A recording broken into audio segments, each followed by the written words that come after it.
Praise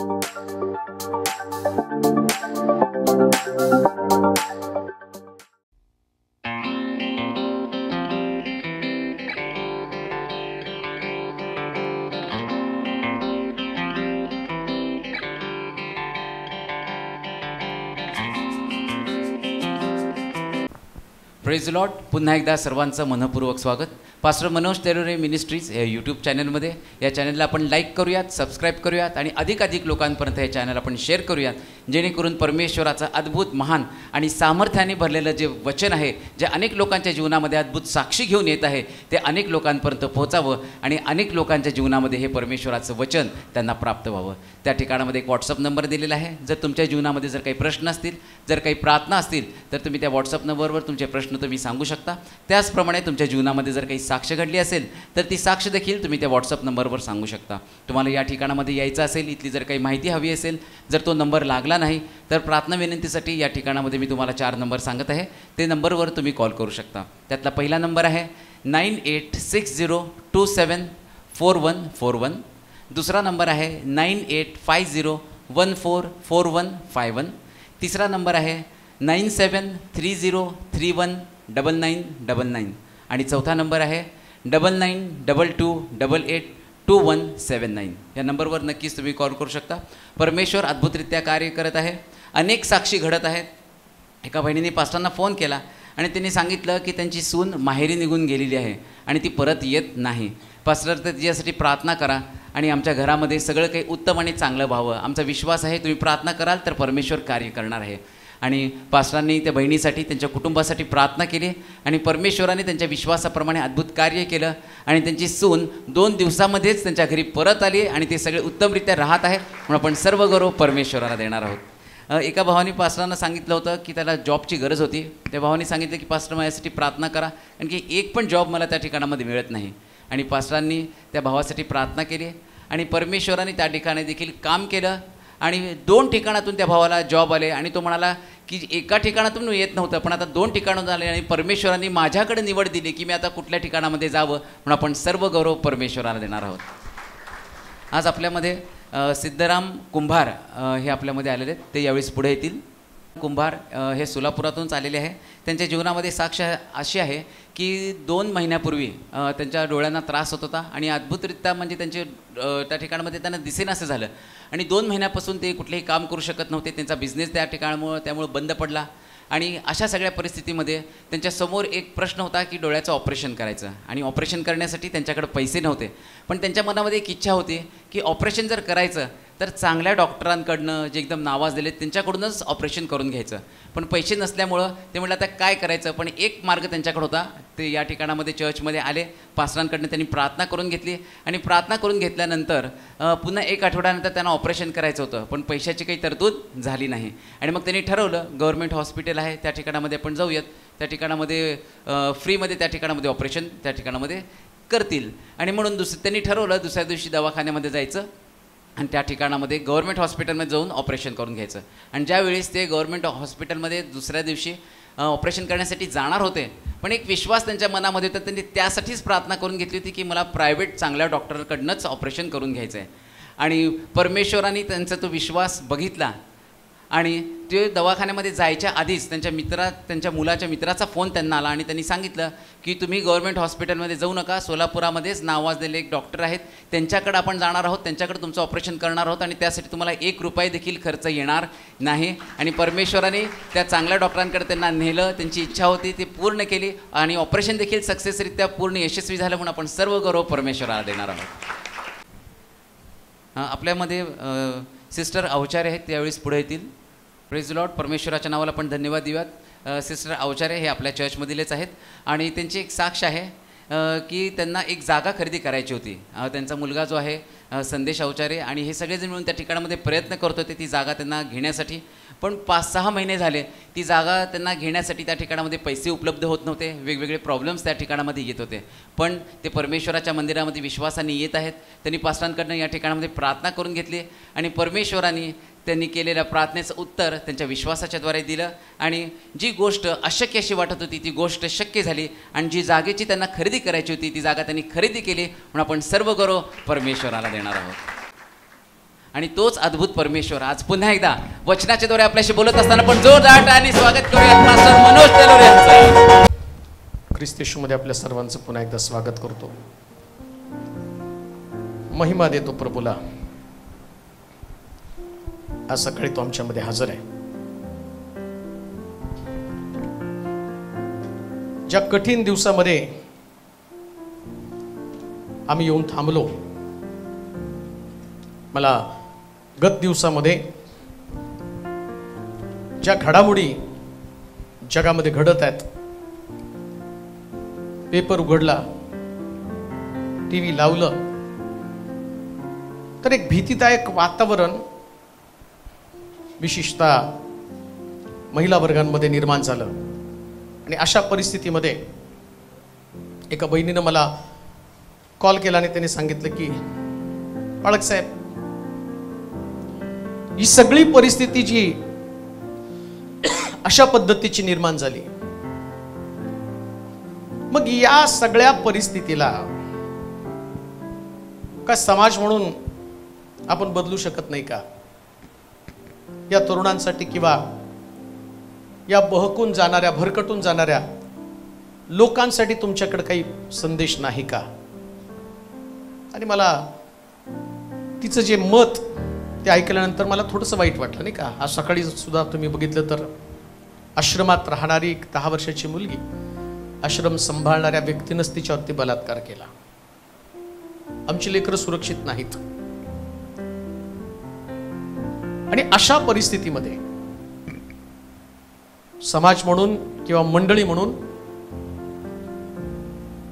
आम्ही पाहतो की त्याही काळामध्ये जेव्हा प्रभू येशू ख्रिस्ताच्या येण्याच्या अगोदरचा कालखंड, म्हणजे अगदी अब्रामापासून जर सुरुवात तुम्ही केली, प्रेषित पौलापर्यंत जर तुम्ही बघितलं, तर सगळीकडे याच प्रकारचं वाईट जीवन आम्हाला पाहायला मिळतं. आणि येशू सुद्धा म्हटलं की त्याच्या येण्याचं चिन्ह हेच असणार आहे. वासना प्रचंड मोठ्या प्रमाणात काम करेल, प्रचंड मोठ्या प्रमाणात. जे लोटाच्या काळामध्ये घडलं, लोक लोटाच्या दारामध्ये येऊन थांबले आणि आतमध्ये देवदूत होते, त्याने पाहिलं, ते म्हणते त्या पुरुषांशी आम्हाला शारीरिक संबंध प्रस्थापित करायचे. त्यास लोट घाबरला आणि त्यांनी आपल्या मुली त्यांच्या समोर टाकल्या. किती भयानक परिस्थिती! तुम्हाला काय वाटतं, आत्ताच ती परिस्थिती होती का? याच्यापेक्षा भयानक परिस्थिती. आता तर तुम्ही तुमच्या मुलींना सुरक्षित ठेवू शकता, पण लोटाच्या काळची परिस्थिती होती की लोट म्हणतो की या पवित्र पुरुषांना तुम्ही हात लावू नका, पाहिजे तर माझ्या मुली घ्या. तुम्हाला का आठवण करून देतो माहिती का? जगामध्ये सैतान मोठ्या प्रमाणात काम करत आहे, जबरदस्त प्रमाणात, आणि त्या कामाला मर्यादा नाही, लिमिटच्या बाहेर. आणि अशा पद्धतीचं काम, आणि तो अगदी छोट्या लेकरांपासून, तुम्ही वाचलं का नाही माहित नाही, पण 13 वर्षाची मुलगी आणि 14 वर्षाची मुलं, त्या 13 वर्षाच्या मुलीला 14 वर्षाच्या मुलाने घेऊन गेलं, तिला दारू पाजली आणि 4 मुलांनी तिच्यावरती बलात्कार केला. किती भयानक परिस्थिती! काय 13-14 वर्षाची पोरं कसं काय हे करू शकतात? म्हणजे तुमची लेकरं सुरक्षित नाही, तुमच्या मुली सुरक्षित नाहीयेत. तुम्हाला त्यांच्यावरती लक्ष ठेवावं लागणार आहे. परिस्थिती गंभीर आहे. आणि अशा गंभीर परिस्थितीमध्ये देवाचं वचन याच्याशिवाय कोणीच कोणाला वाचवू शकत नाही, कोणीच नाही वाचवणार. म्हणून काल परवा एक मला सिस्टरचा फोन आला, त्याने सांगितलं, त्यांना किती बोलावं किती नाही असं झालं. तुमच्यासारखे जर प्रॉफिट, तुमच्यासारखे संदेष्टे, तुमच्यासारखे पाळक जर प्रत्येक मंडळीमध्ये असतील तर मंडळीमध्ये अश्लीलता कधीच असणार नाही. आणि ते बोलत होते, सत्यवचन सांगून लोकांना पापातनं बाहेर काढण्याची तुमची तळमळ, ती नुसती महाराष्ट्रात नव्हे तर जगातल्या लोकांना देवाकडे वळवण्याचं काम ते करत आहे. ही देवाच्या वचनाची ताकद आहे. देवाचं वचन याच्यासाठीच आहे, मनुष्याला पापातनं बाहेर काढण्याचं काम ते करतं. आणि मला आनंद वाटतो, 27 वर्ष निर्भीडपणे ते काम केलं. 27 वर्ष बरं का. बऱ्याच वेळा बऱ्याच पालकांना लिमिटेशन्स असतात, मर्यादा असतात, की मी बोललो तर लोकांना काय वाटेल. परंतु जो सेवक लोकांना आहे त्या स्थितीमध्ये पापामध्ये ठेवून मंडळी चालवतो, तो सेवक प्रभू समोर कधीच उभं राहू शकणार नाही. कधीच नाही प्रिया, कधीच नाही. आणि म्हणून मला सेवकांना पण सांगणे, चर्च ही तुमची जबाबदारी आहे. चर्चमध्ये येणाऱ्या लोकांना जर त्यांचं पापच दिसलं नाही, निश्चित पाप दाखवल्यानंतर शिरच्छेद होणार. योहानाला मरावं लागलं. योहानाला काय असं सोडलं नाही. त्याने हेरोदाला सांगितलं, तू तुझ्या भावाची बायको आणली. हा शब्द ऐकल्यावर आम्ही पाहतो की त्या हेरोदानं योहानाचा सुद्धा शिरच्छेद केला. शिरच्छेद स्वीकारणार. आम्हाला छळ बाहेरून नाही. बरेच लोक म्हणतात बाहेरून छळ आहे, बाहेरून छळ नसणार आहे. छळ तुम्हाला मंडळीतनं व्हायला पाहिजे. का तर तुम्ही लोकांना ते सत्य सांगितलं पाहिजे. आणि सत्य तो म्हणतो नाही का, त्या शमूएलाला देव बोलवतो आणि सांगतो, जे मी तुला सांगणार आहे याच्यामुळं इस्रायल लोकांचे कान भणाणून जातील. वचन कान भणाणून जाणार असतं. आणि ते वचन कधी कधी तुम्हाला निराश करेल, कधी कधी तुम्हाला दुःखी करेल, कधी कधी तुम्हाला कष्टी करेल, परंतु हेच वचन तुमच्या जीवनाची बांधणी करेल. हेच वचन तुमच्या जीवनाची बांधणी करेल. आणि अजून एक गोष्ट तुम्हाला सांगतो, चर्च तुमचं परिवर्तन करण्यासाठी आहे. चर्च तुमचा बदल करण्यासाठी. सेवक हा तुम्हाला आत्मिक जीवनामध्ये वाढवण्यासाठी आहे. तिथं तुमची कमतरता दिसली पाहिजे. कधी कधी आम्हाला वाटतं की आमच्या कमतरता नाही दाखवल्या, मग माझी लायकीच नाही उभं राहायची. मग कशाला तुम्हाला, मला जर तुम्हाला तुमच्या कमतरता दाखवताच येत नाही तर माझी कशी लायकी तुम्हाला वचन. अहो, तुमच्या चुका, तुमचे दोष तुम्हाला सांगितले पाहिजे. आणि अजून एक गोष्ट मी तुम्हाला सांगतो, ज्या ज्या लोकांनी सूचना त्यानंतर स्वीकारल्या आणि दुरुस्ती केले ते वाढले, आणि ज्यानं सूचनेकडे दुर्लक्ष केलं ते सगळे उद्ध्वस्त झालेत बरं का. 27 वर्षाच्या प्रवासात तुम्ही बघाल, आणि मी कोणाची पण गय केली नाही बरं का, हे पण लक्षात ठेवा, कोणाची सुद्धा गय केली नाही. 27 वर्षामध्ये एकही व्यक्ती, चुकीची व्यक्ती, त्या व्यक्तीची मी कधीच गय केली नाही. का? कारण मला माहिती आहे याचा हिशोब मला द्यावा लागणार आहे. म्हणून अजून एक जाता जाता मी तुम्हाला सांगतो, तुमच्या लेकरांशी जास्त जवळीक साधा. तुमची लेकरं, त्यांना बोलतं करा, त्याचे चेहरे वाचा. ज्यावेळेस ते शाळेतून बाहेरून येतील ना, तर त्यांना खरंच तुम्ही बघा, त्यांचं तपासा. तुमच्या लेकरांचे फोन पण तपासा. कशासाठी माहिती का? त्यानं एकदा चुकीच्या गोष्टीमध्ये ते गेले तर परत कधीच येणार नाही. फार कठीण आहे, फार कठीण आहे. परिस्थिती इतकी भयावह झाली. आणखीन एक बातमी परवा मी वाचली, त्याच्यामध्ये लिहिलं 40 वर्षाच्या स्त्री बरोबर 25 वर्षाच्या मुलाचे संबंध, आणि त्या बाईच्या नवऱ्याला जाऊन सांगल म्हटलं, आणि तिच्या अनेक लोकांबरोबर संबंध, आणि परिणाम काय झाला तर त्या बाईनं त्या मुलाला मारून टाकलं दुसऱ्या मित्रांच्या द्वारे. इतकं भयानक पाप जगामध्ये वावरत आहे, शिरलेलं आहे. सदोम गोमोरापेक्षा भयानक जग झालेलं, सदोम गोमोरापेक्षा सुद्धा. आणि ते पाप तुमच्या घरामध्ये शिरू नये याची खबरदारी तुम्हाला घ्यावी लागणार आहे. त्या पापानं तुमचे तरुण, तुमच्या तरुणी, तुमची लहान लेकरं, 13 वर्षाची मुलगी जर दारू पिती तर लक्षात ठेवा, तिला काय बळजबरीने पाजणार नाही. ती मुलगी, 13 वर्षाची पोरगी, थोडी तिला समजबुद्धी असती, आणि ती जाती तिथं, याचा अर्थ ती आपोआप हाताला धरून ती ओरडल. जर तिला कोणी नेलं तर ती ओरडणार आहे. अहो, 8 वर्षाची मुलगी हात सोडून पळून येते, 13 वर्षाची मुलगी कशी जाते? तिला ज्या पद्धतीनं हँडल करायला पाहिजे ते हँडल केलं गेलं नाही. तुमच्या लेकरांकडे तुम्हाला बारकाईनं लक्ष ठेवावं लागणार आहे, कारण तुम्हाला देवानं लेकरं दिली, ती एक जबाबदार आई वडील म्हणून दिलेली आहे. म्हणून युट्यूबच्या माध्यमातून मला पालकांना सांगू द्या की तुम्ही मोबाईलमध्ये कमी आणि लेकरांमध्ये जास्त असा. मला माहिती की आई वडील या दिवसामध्ये सगळ्याला करमणूक, एंटरटेनमेंट आणि मनाचं समाधान पाहिजे, ते मोबाईलमध्ये जास्त असतं. आणि तुमचं बघून तुमची लेकरं मोबाईलमध्ये, आणि त्याचा परिणाम तुमच्या परिवारामध्ये, तुमच्या घरामध्ये होतो. आणि एकदा सगळी परिस्थिती हाताबाहेर गेली तर तुम्ही कंट्रोल कशी करणार आहे? मग तुम्ही रडण्याशिवाय तुमच्यासमोर पर्याय नाही. आणि अजून एक तुम्हाला सांगतो, हे आंदोलन, हे मोर्चे तुमच्या लेकरांना पुन्हा उभं करू शकणार नाहीत. त्याच्या पलीकडे जर मी तुम्हाला सांगेन, काही झालं तर देवाच्या मंदिरापासून दूर राहू नका ना. तुमच्या लेकरांना पण देवाच्या मंदिरापासून दूर ठेवू नका. वाढा आत्मिक जीवनामध्ये. आत्मिक जीवन फार महत्वाचं आहे, ते सांभाळा. त्याच्यासाठीच प्रभू या दिवसामध्ये, अंतिम दिवसात वचन मोठ्या प्रमाणात मोकळं करत आहे. माझी देवाकडे रोज प्रार्थना काय असते माहिती का? देवा, जास्त आयुष्य दे आणि जास्त दिवस माझा घसा चालता राहू दे, जास्त आयुष्य दे. का तर जेवढं लोकांना वचन देता येईल आणि त्यांना पापातनं बाहेर काढता येईल, तेवढं मी स्वतःला धन्य समजेल, तेवढं मी स्वतःला धन्य समजेल. देवाच्या वचनाच्या द्वारे पुष्कळ लोकांचं जीवन बदलत आहे. कालच एका सिस्टरचा फोन आला, मला तुमच्याशी बोलायचंय. म्हटलं बोला. माझा नवरा नाना प्रकारची व्यसनं करत होता, सगळ्या घाणीमध्ये अडकलेला होता.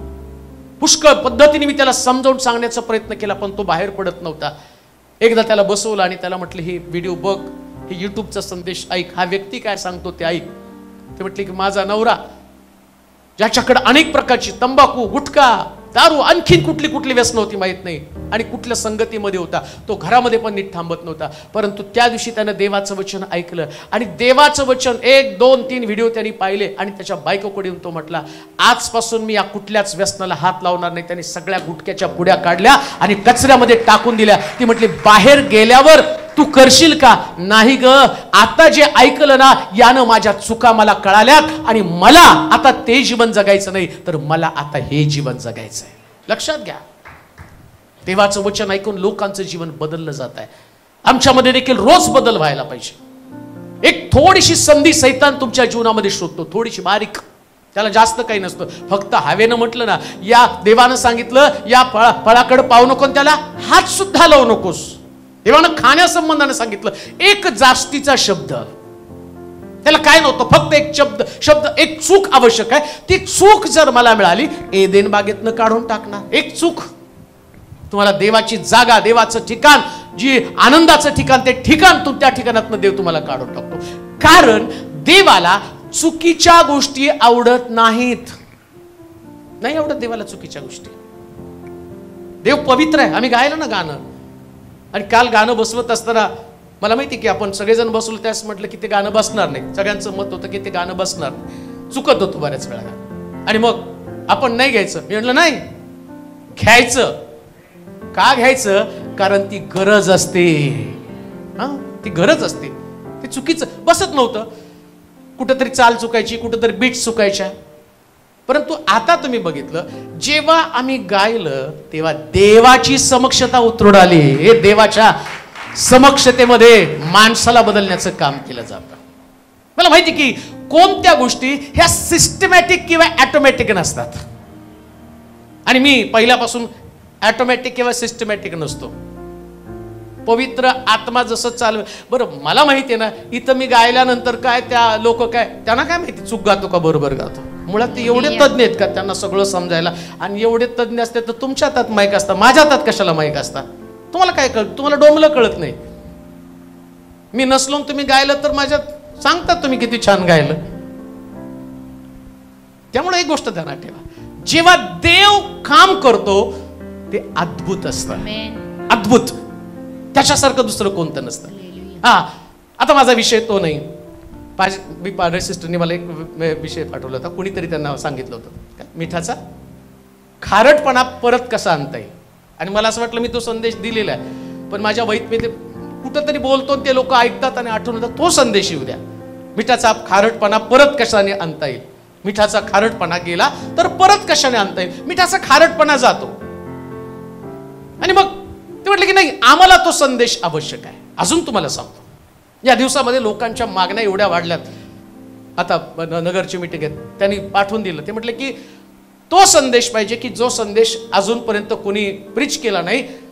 प्रगटीकरणाच्या 7 मंडळांना देवानं लिहिलेलं पत्र, आणि त्या 7 पत्राचं तुम्हाला सांगावं लागेल. आणि मी पण ते चॅलेंज स्वीकारलं. आणि जेव्हा बसलो, अरे बाप रे, म्हटलं हे तर जगातल्या प्रत्येक मंडळीची गरज आहे. 7 मंडळाला लिहिलेलं पत्र, जगाचा शेवट काय होणार आहे हे प्रगटीकरणाच्या पुस्तकात तुम्ही जसं जसं पुढे जाल तसं जगाला त्यानं सतर्क केलं. पण सुरुवात करताना मंडळ्या कशा असतील हे 7 मंडळाला पत्र लिहून देवानं सांगितलं. मंडळ्यांचं पहिले बघा, मग जगाचं. आम्ही जगाचं पहिले बघतो, मग मंडळ्या राहतात लांब, नाही का? पहिले मंडळ्यात. आणि या 7 मंडळांना त्यांनी पत्र लिहिलं. आता ते नाही मी तुम्हाला सांगणार, ते तुम्हाला लाईव्ह ऐकावं लागणार. आम्ही त्याला रिक्वेस्ट करणार आहे. बोलता बोलता मी म्हटलं की त्यांना सांगू बनकर साहेबांना की बाबा माझ्या पण चर्चला ते लाईव्ह ऐकायला देऊ दे, कारण ती 7 मंडळांची पत्र आहेत. 7 मंडळ्या, त्याच्यात तुमचे.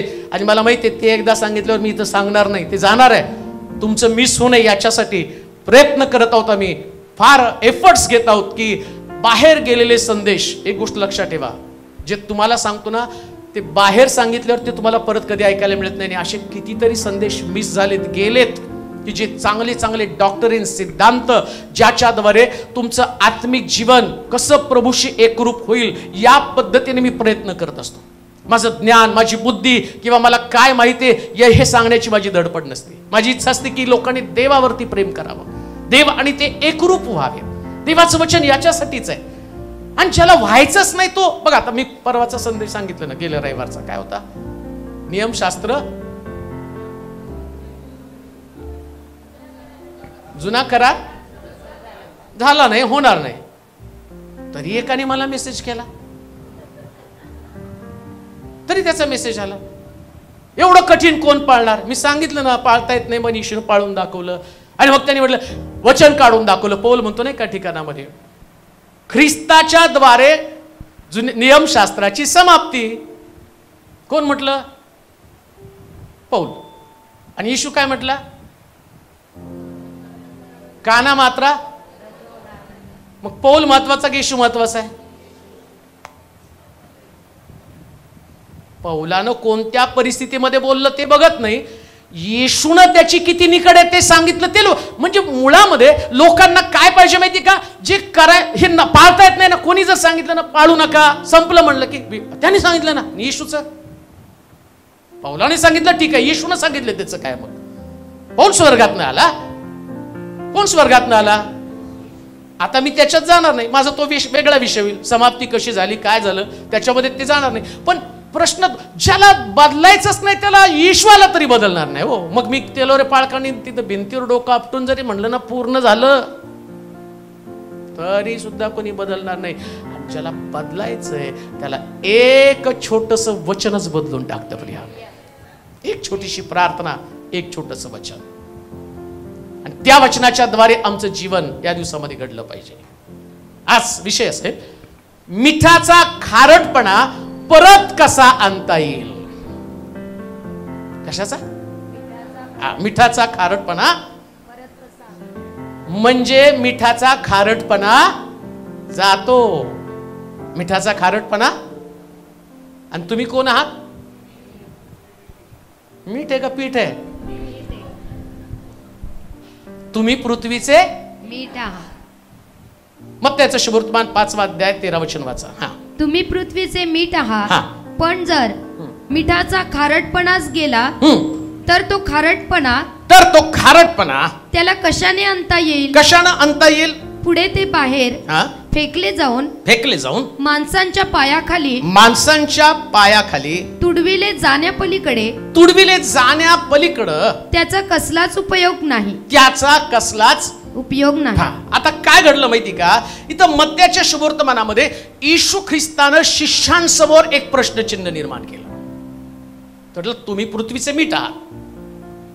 आणि तो काय म्हटलं माहिती का, जर तुम्ही मीठ आहात तर मिठाचं काम चव देणं आहे. तुम्ही पृथ्वीचं मीठ आहात, तो संदेश मला आठवतं की मला एका व्यक्तीने सांगितलं की एक पाळक सेवा करत असताना सेवा करता करता तो बहकून गेला आणि मग व्यसनामध्ये अडकला. सगळ्या वाईट गोष्टी, म्हणजे तो सेवा करत होता पण बाहेर जाऊन व्यसन पण करायचा, दारू प्यायचा. मग त्याच्या वडिलांनी त्याला बसवलं आणि सांगितलं की बाबा हा संदेश ऐक. आणि तो म्हटला तुम्ही पृथ्वीचं मीठ आहात. हा संदेश ऐकल्यानंतर माझं जीवनच बदललं. त्यानंतर मला कळलं मला असं वागता येणार नाही, मी सेवा करतो पण या गोष्टी माझ्यामध्ये आहे. आणि त्या मिठाची चव त्याला कळाली आणि तो व्यसनातनं बाहेरून पुन्हा एकदा त्या मिनिस्ट्रीमध्ये उभा राहिला. मिठाला चव आहे. परंतु शास्त्र काय सांगतं, जरी तुम्ही पृथ्वीचं मीठ आहात पण तुमच्यामधला मिठाचा गुणधर्म म्हणजे खारटपणा हा तुमचा गुणधर्म आहे. जे बेचव झालेलं आहे याला चव आणण्याचं काम तुम्हाला करावं लागणार आहे. पण खारटपणाच गेला आणि नुसतं मीठ राहिलं. विचार करा, पांढरं आहे, अगदी शुभ्र आहे. आमची आई सुद्धा मला मीठ आणताना ती दुसरं तिसरं आण नाही म्हणत, म्हणते टाटाचं घेऊन ये. काय माहिती त्या टाटाच्या मिठामध्ये, पण ते दुसरं आणलं की ती म्हणते अरे हे जास्त घालावं लागतं. टाटाचं जे मीठ आहे, मी आता जाहिरात करत नाही बरं का टाटाची, पण तिच्या दृष्टिकोनात नाही का. त्या सूरजने मग सांगितलं एक खास डॉक्टर, त्यांनी पण जाहिरात नाही की कुठले डॉक्टर आहेत नाही का, तेच सांगावं लागतं. पण आता टाटाचं मीठ काहीतरी डोक्यामध्ये असतं की नाही ते ओरिजिनल मीठ आहे. मीठ आहे, पण मिठामध्ये फरक आहे ना. मग मिठाचं वैशिष्ट्य पांढरटपणा नाहीये, मिठाचं वैशिष्ट्य त्याच्यातला खारटपणा आहे. पांढरटपणा असू देऊ नका, पण खारटपणा असू द्या. आणि शास्त्र काय सांगतं माहिती का, पांढरटपणा गेला तर चालेल, पण खारटपणा जाता कामा नये. आणि खारटपणा गेला तर येणार कसा काय बरं. मुळामध्ये मिठातला खारटपणा गेला कळणार कसं आहे, पाण्यात घातल्याशिवाय थोडी कळणार आहे. जेव्हा तुम्ही भाजीमध्ये घालाल, प्रमाण किती घालावं लागतं, किती प्रमाणात तुमचं मीठ घालावं लागतं, त्याच्यावर तुम्ही म्हणता ते मीठ खारट आहे. जर तुमच्या भाजीमध्ये तुम्ही पूर्वी 1 चमचा टाकत होता, पण आता तुम्हाला 2 चमचे टाकावे लागत आहेत, याचा अर्थ ते मीठ खारट नाहीये. मिठामध्ये काहीतरी फॉल्ट आहे, त्या मिठामध्ये काहीतरी मिक्स केलेलं आहे. आणि आता जर तुम्ही, येशू म्हणतो, जर खारटपणा गेला तर काय फायदा. आमच्यातला खारटपणा आम्हाला तपासावा लागणार आहे. तुम्ही पृथ्वीचं मीठ आहात, तुम्हाला चव आहे का नाही, मंडळीची चव तपासणार आहे. चर्चला पण तो म्हणतो तुम्ही पृथ्वीचं मीठ आहात.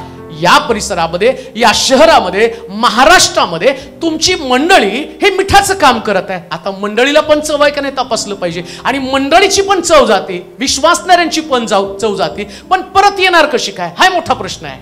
आणि येशूने तो दणका तिथं टाकला आणि शिष्य विसरून गेले. पण शिष्य विसरून गेले, मी नाही विसरलो. मी म्हटलं नाही, त्याची चव शोधायची, जाती चव तिला परत आणायचं. त्याची चव जाणार आहे, परत कशी काय येणार आहे. आणि काय विश्वासणाऱ्या लोकांचं वैशिष्ट्य आहे लक्षात ठेवा बरं का. देव मला एवढी रहस्य या दिवसामध्ये उलगडून दाखवत आहेत ना, मी देवाला धन्य समजतो. त्या पवित्र आत्म्याची स्तुती करतो की कोणतंच गुपित प्रभू गुपित म्हणून ठेवना, तो रहस्य म्हणून लोकांना उघड करून दाखवत आहे. मिठाचा खारटपणा गेला, परत येणार कसा. तुमच्या आत्मिक जीवनाची चव गेली, परत कशी येणार आहे. आमचं आत्मिक जीवन आहे आणि त्याला चव असणं गरजेचं आहे. आणि तो शिष्यांना ही गोष्ट शिकवत आहे, आणि तुम्हाला आणि मला प्रत्येकाला ती गोष्ट शिकणं गरजेचं आहे. लक्षात ठेवा.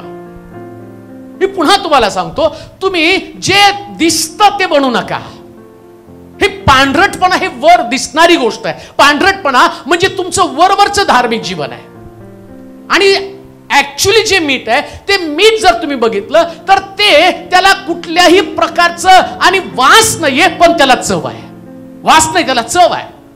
मिठाचा वास नाही घेत. बघा तुम्ही बिर्याणीचा किती पण सुंदर वास येऊ द्या, सगळं घालतात, लवंग, दालचिनी, मोहरी, काय नाही, मोहरी नाही,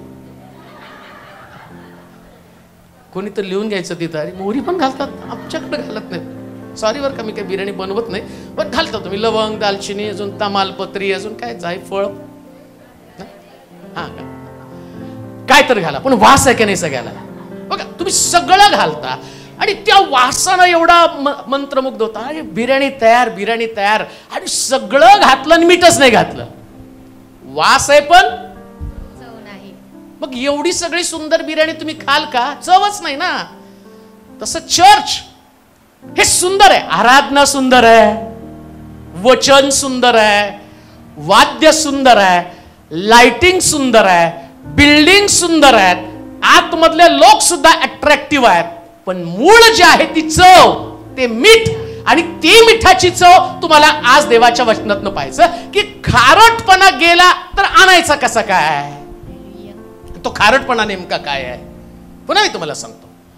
मी बोलतो वचन हे खारटपणा नाही बरं का, हा वास आहे.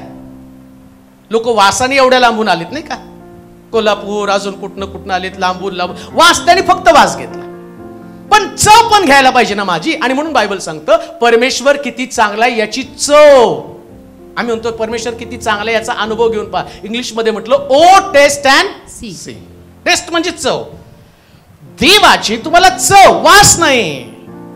वास घेऊ नका. परमेश्वराचा सुगंध नाही, त्याला चव आहे, त्याला टेस्ट आहे. तसं तुमची पण चव घेतली जाणार आहे, माझी चव घेतली जाणार आहे.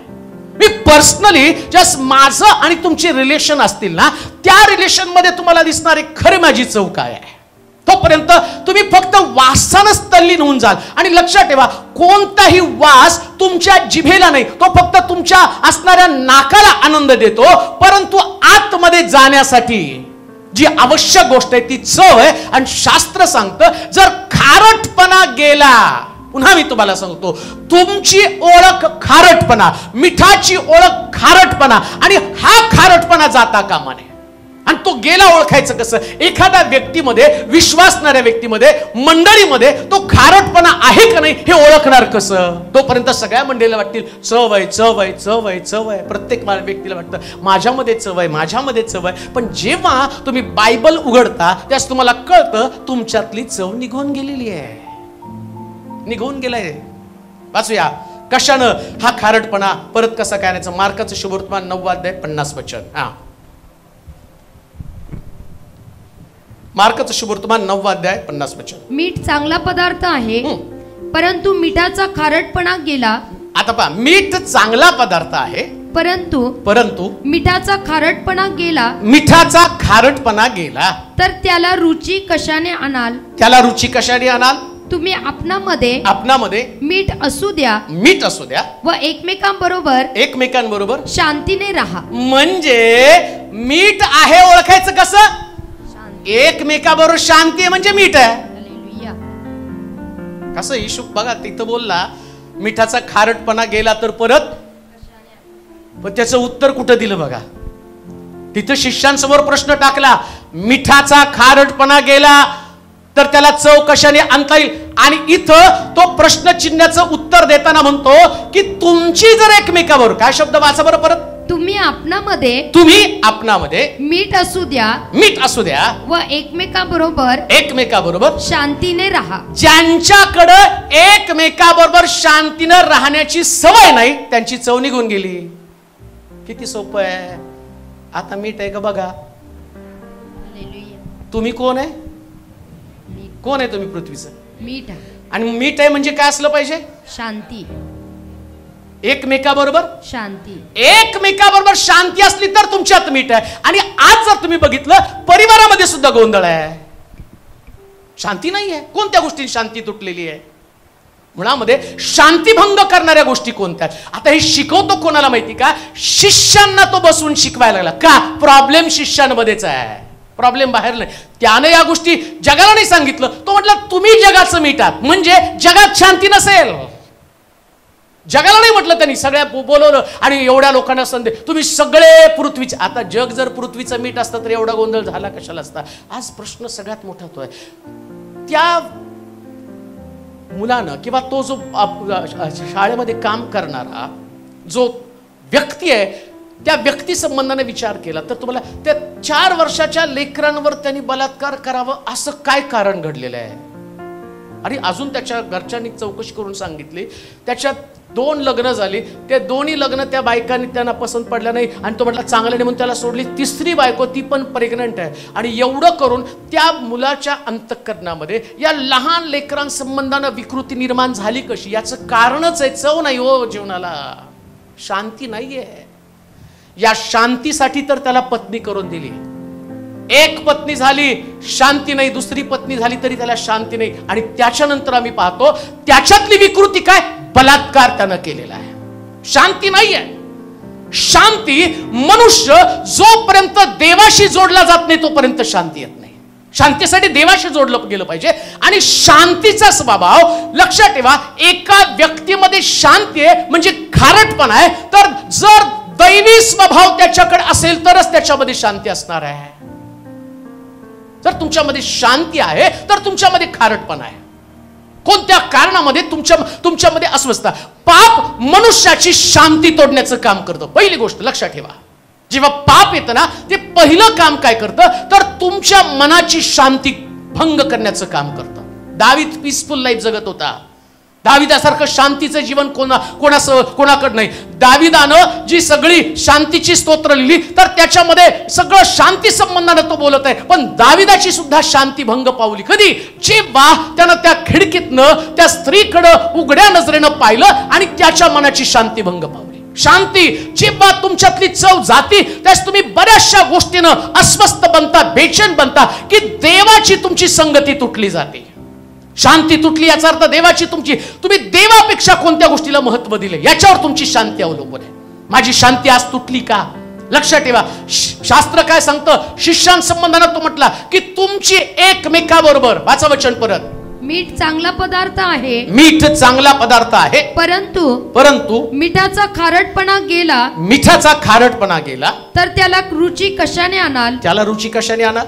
तुम्ही आपणामध्ये मीठ असू द्या व एकमेकांबरोबर शांतीने राहा. तो एकमेकांबरोबर शांतीने राहा. आता येशूच्या शिष्यांना येशू सांगतो, कोणाला सांगतो आणि कोण सांगतो?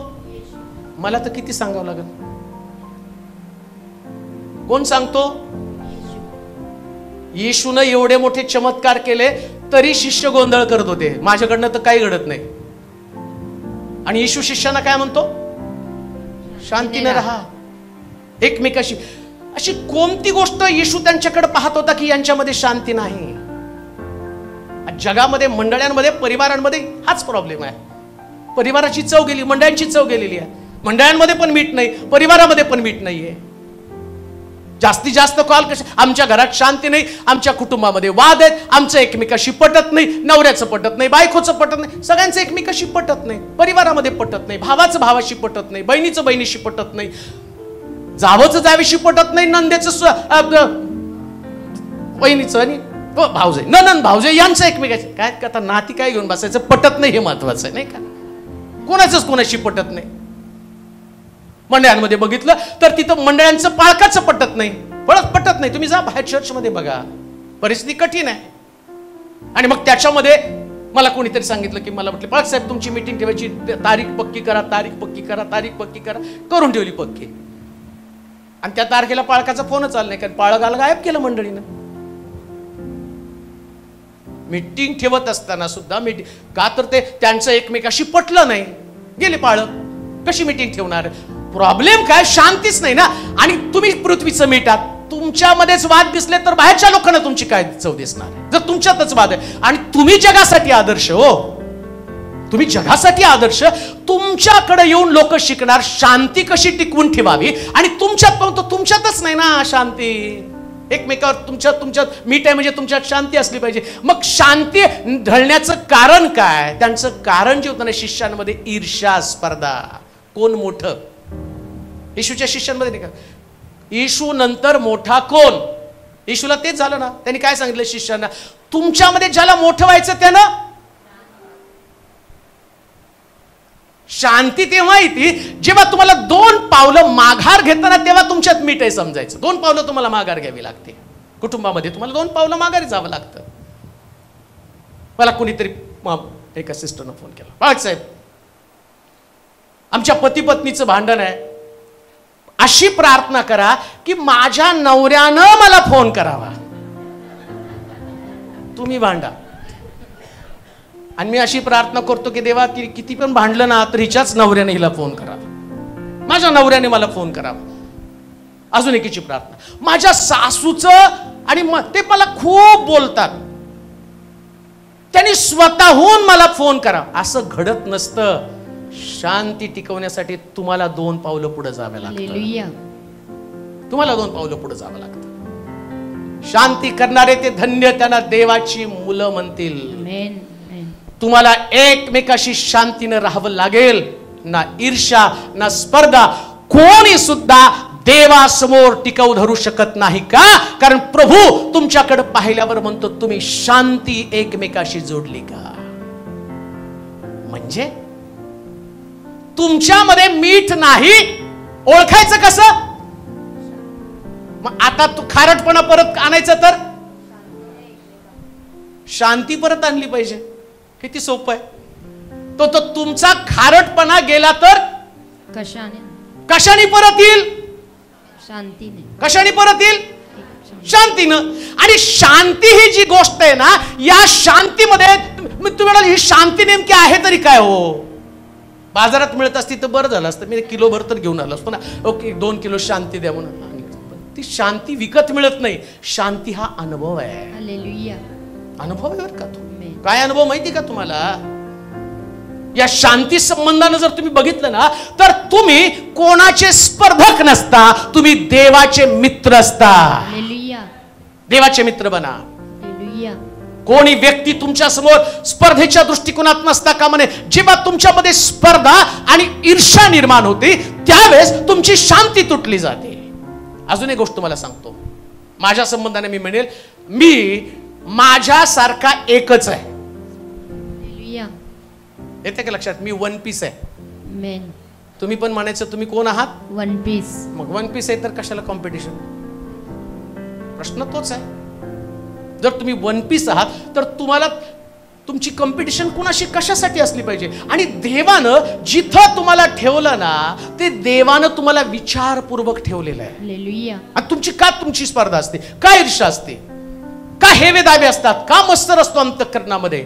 का तुमच्या अंतःकरणातली शांती भंग पावलेली? बायबल सांगतं ज्याची शांती गेली तो व्यक्ती त्याच्यातला चव गेली म्हटलेले. परंतु लक्षात ठेवा, प्रतिकूल परिस्थितीमध्ये तुम्ही देवाकडे पाहता आणि देवाकडे पाहताना तुमच्या मनामध्ये असतं, देव योग्य समयाला तुमचं सर्व गमावलेलं तुम्हाला परत देईल. ही तुमची शांती आहे. मेन ही तुमची शांती आहे. ही तुमची शांती आहे. म्हणून लक्षात ठेवा, चव पाहायची तर चव दुसऱ्याला द्यावी लागते. मीठ स्वतः नाही म्हणत मी खारट आहे. मिठाला दुसऱ्यानं खावं लागतं. तुम्हाला तपासणार आहे तुमच्याकडे शांती आहे का. आणि लक्षात ठेवा, ज्याचे संबंध शांतीचे संबंध आहेत किंवा शांतीचे संबंध तुमच्यामध्ये असतात ना, तेव्हा तुम्ही पृथ्वीचं मीठ आहात, तेव्हा तुमच्यातला खारटपणा आहे. आणि जर तुमचा खारटपणा निघून गेला तर कशानं परत येईल? तर बायबल सांगतं आमच्यामध्ये पुन्हा शांती आल्यानं तो खारटपणा परत येईल. म्हणून शास्त्र सांगतं एकमेकाशी शांतीनं राहा. एकमेकाशी शांतीनं राहा. कोणाची शांती भंग करू नका. असलं वाक्य, असला शब्द, असलं कुठली तुमची कृती असता का म्हणे की कोणाची तरी शांती भंग होईल. कोणाची सुद्धा शांती. लक्षात ठेवा, शांती करणाऱ्यांना देवाची मुलं म्हटलेली आहे. शांती करणाऱ्याला जर कोणी कुणाची शांती तोडत असेल तर आम्ही देवाची मुलंच होऊ शकत नाही ना. कशी चव असणार आहे आम्हाला? आमची ऍक्शन, आमची कृती कदाचित कोणा तरी व्यक्तीला अशांत करणारी कृती असेल, अस्वस्थ करणारी कृती असेल, बेचैन करणारी कृती असेल. आणि अजून एक गोष्ट तुम्हाला सांगतो, ज्या देव मंदिरामध्ये असतो, आम्ही जे गाणं गायलं की आता परमेश्वरा तू या ठिकाणामध्ये आहे, मग देव या ठिकाणामध्ये तर तो करणार काय? देव मंदिरामध्ये येऊन काय करणार आहे? तो पहिल्यांदा मंदिरातल्या लोकांचे एकमेकाशी असणारे संबंध तपासणार आहे. आणि तो म्हणणार आहे तुम्ही या सोलापूरचे मीठ आहात, तुम्ही या चर्चचं मीठ आहात. आणि जर तुम्ही चर्चचं मीठ आहात, मंडळीचं, परिवाराचं मीठ आहे, तर तुमची एकमेकाबरोबर शांती आहे का? हा प्रॅक्टिकल संदेश आहे. पुष्कळ लोक माझ्याविषयी बोलताना खूप चांगलं बोलतात, मला आवडतं ते म्हटले तुम्ही प्रॅक्टिकल संदेश देणारा व्यक्ती आहात. प्रॅक्टिकल. नुसतं तुम्ही देवाच्या वचनातनं. आता बघा, मला जर चांगले व्ह्यूज मिळवायचे ना तर माझ्याकडं युट्यूबला चांगले व्ह्यूज मिळवायचे तर खूप माझ्याकडे आहेत. तुमचं नाही का, तुमचं दुःख देव दुःख, हे 20,000 व्ह्यूज हो. म्हणजे 20,000 लोकांच्या डोळ्यात अश्रू, तुमचे अश्रू देवच पुसणार. भर भर भर भर भर भर 2 आठवड्यात 20,000. मी म्हटलं किती रडतेत. आई माझ्याकडे संदेश दाखवतो की तुम्हाला कोणता? बरकत येणार, रोगराई दूर होणार, गर्भपातही होणार नाही. तो संदेश आहे. अजून दाखवतो तुम्हाला संदेश. देवाचं सहाय्य कोणाला मिळतं बघा त्याची व्यवस्था. दुःख येण्याचं कारण आहे की संदेश तयार. किती संदेश तुम्हाला दाखवू? अजून दाखवतो. कुठे गेले? दाखवतोच तुम्हाला एकदा. मूर्ख चिंता करतो आणि मरतो.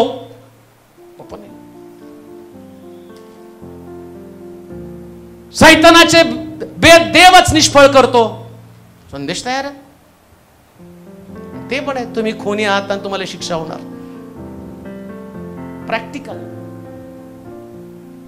लक्षात ठेवा, अश्रू पुसणार पण नरकात जाणार ना. आणि कोण नरकामध्ये घेऊन जाणार आहे?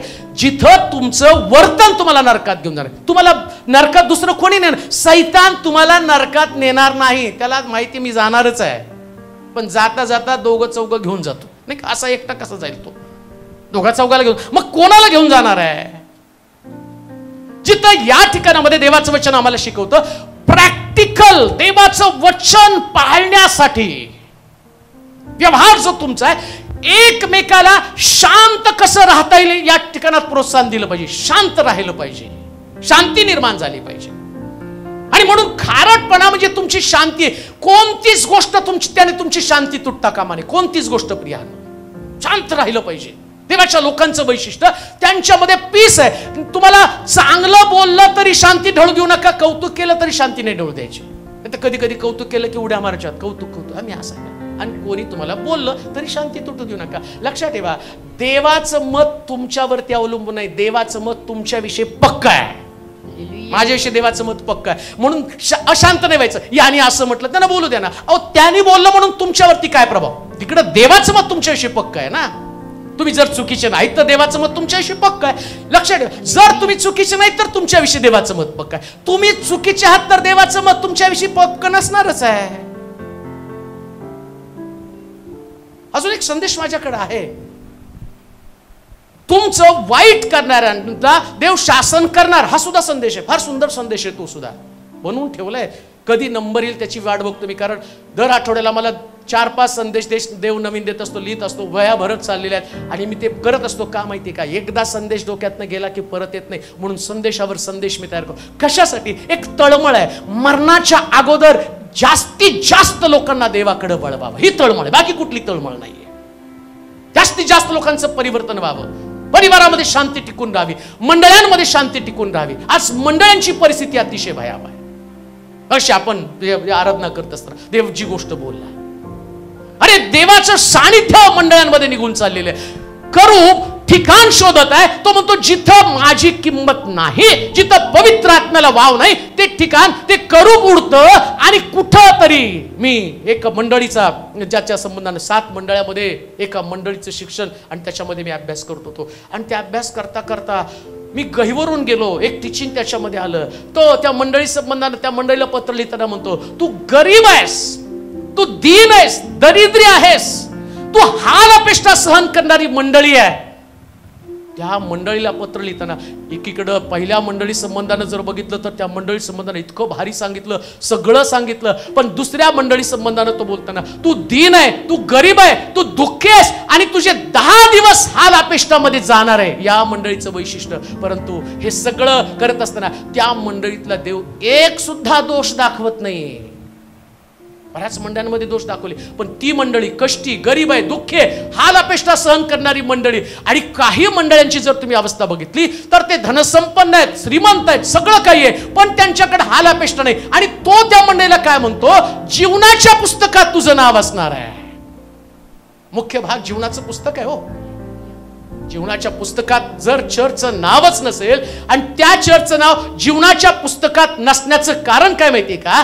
हाल अपेष्टा सहन करायला नको. सगळं उंची पाहिजे, सगळी, आणि खाणं पिणं, मौज मजा, व्यासना, सगळ्या गोष्टी पूर्ण केल्या गेल्या पाहिजे. ती मंडळी कधीच देवाची मंडळी होऊ शकत नाही. म्हणून मंडळीला जर चांगलं चार्जअप करायला पाहिजे तर त्या मंडळीमध्ये देवाच्या वचनाची भरपुरी आवश्यक आहे. आणि देवाच्या वचनाची भरपुरी असण्यासाठी पाळकाला देवाच्या जवळ बसायला पाहिजे ना. तुम्हाला एक गोष्ट मी सांगतो, मी अगदी प्रौढीने सांगेल. बऱ्याच लोकांना मी बोलतो, माझ्या घरात पण मी बोलतो. परवा मी बोलताना पण म्हटलं, तुम्हाला सगळं फुकट मिळालं, वॉचमॅन, पाणी मारणारा, पाळक, वाजवणारा, गाणारा, सगळं मी बोललो. ते आम्ही प्रार्थना केली, मला डोळ्याला कसलं ऐकायला मिळालं. म्हणजे वॉचमॅन मिळा म्हणून प्रार्थना केली, पाळक गाणारा म्हणून प्रार्थना केली, वाजवणारा म्हणून प्रार्थना केली. किती बोळे होतो मी. सगळं तुम्हाला मिळतं, बेस्ट मधलं बेस्ट. लक्षात ठेवा. आणि मला पण त्याचा अभिमान आहे का, प्रभू हे सगळं माझ्यामध्ये त्याने ठेवलंय. हो, सगळं माझ्यामध्ये ठेवलं. कशासाठी माहिती का? जेव्हा एक ती माझ्याकडे बघेल ना, तर त्याला नुसता टीव्हीतला पाळक नाही दिसला पाहिजे, वास्तवातला पाळक दिसला पाहिजे. जसं येशू म्हणतो, मी जे तुमच्यासाठी केलं तुम्ही हे एकमेकांसाठी करावं म्हणून मी तुमच्यासाठी केलेलं. पाय धुतले मी तुमचे. हे प्रॅक्टिकल लाईफ आहे. हे प्रॅक्टिकल लाईफ आहे. हे प्रॅक्टिकल लाईफ जगत असताना लक्षात ठेवा, इथं तो काय म्हणतो, वचनाप्रमाणे तुम्ही तुमची एकमेकाबरोबर शांती असली पाहिजे. शांती टिकवून ठेवा. एकमेकाशी तुमचं वातावरण हे शांतीचं वातावरण असलं पाहिजे. कोणाला पाहून अग्रेसिव्ह होऊ नका. कोणा व्यक्ती संबंधानं तुमच्या डोक्यात जेव्हा, लक्षात ठेवा, देव तुमचं टेम्परेचर तपासतो. डॉक्टर जसं थर्मामीटर घालतो ना, तसं देव तुमचं पण टेम्परेचर तपासतो. तुम्ही कुठल्या व्यक्तीला पाहून तुमचं डोकं फिरलं. Praise the Lord. देव तुमचं टेम्परेचर तपासतो. लक्षात ठेवा, प्रत्येक व्यक्तीबरोबर तुमची शांती असली पाहिजे. दुसरी गोष्ट वाचूया, कलेसिकराचं पत्र 4 अध्याय 5 आणि 6 वचन.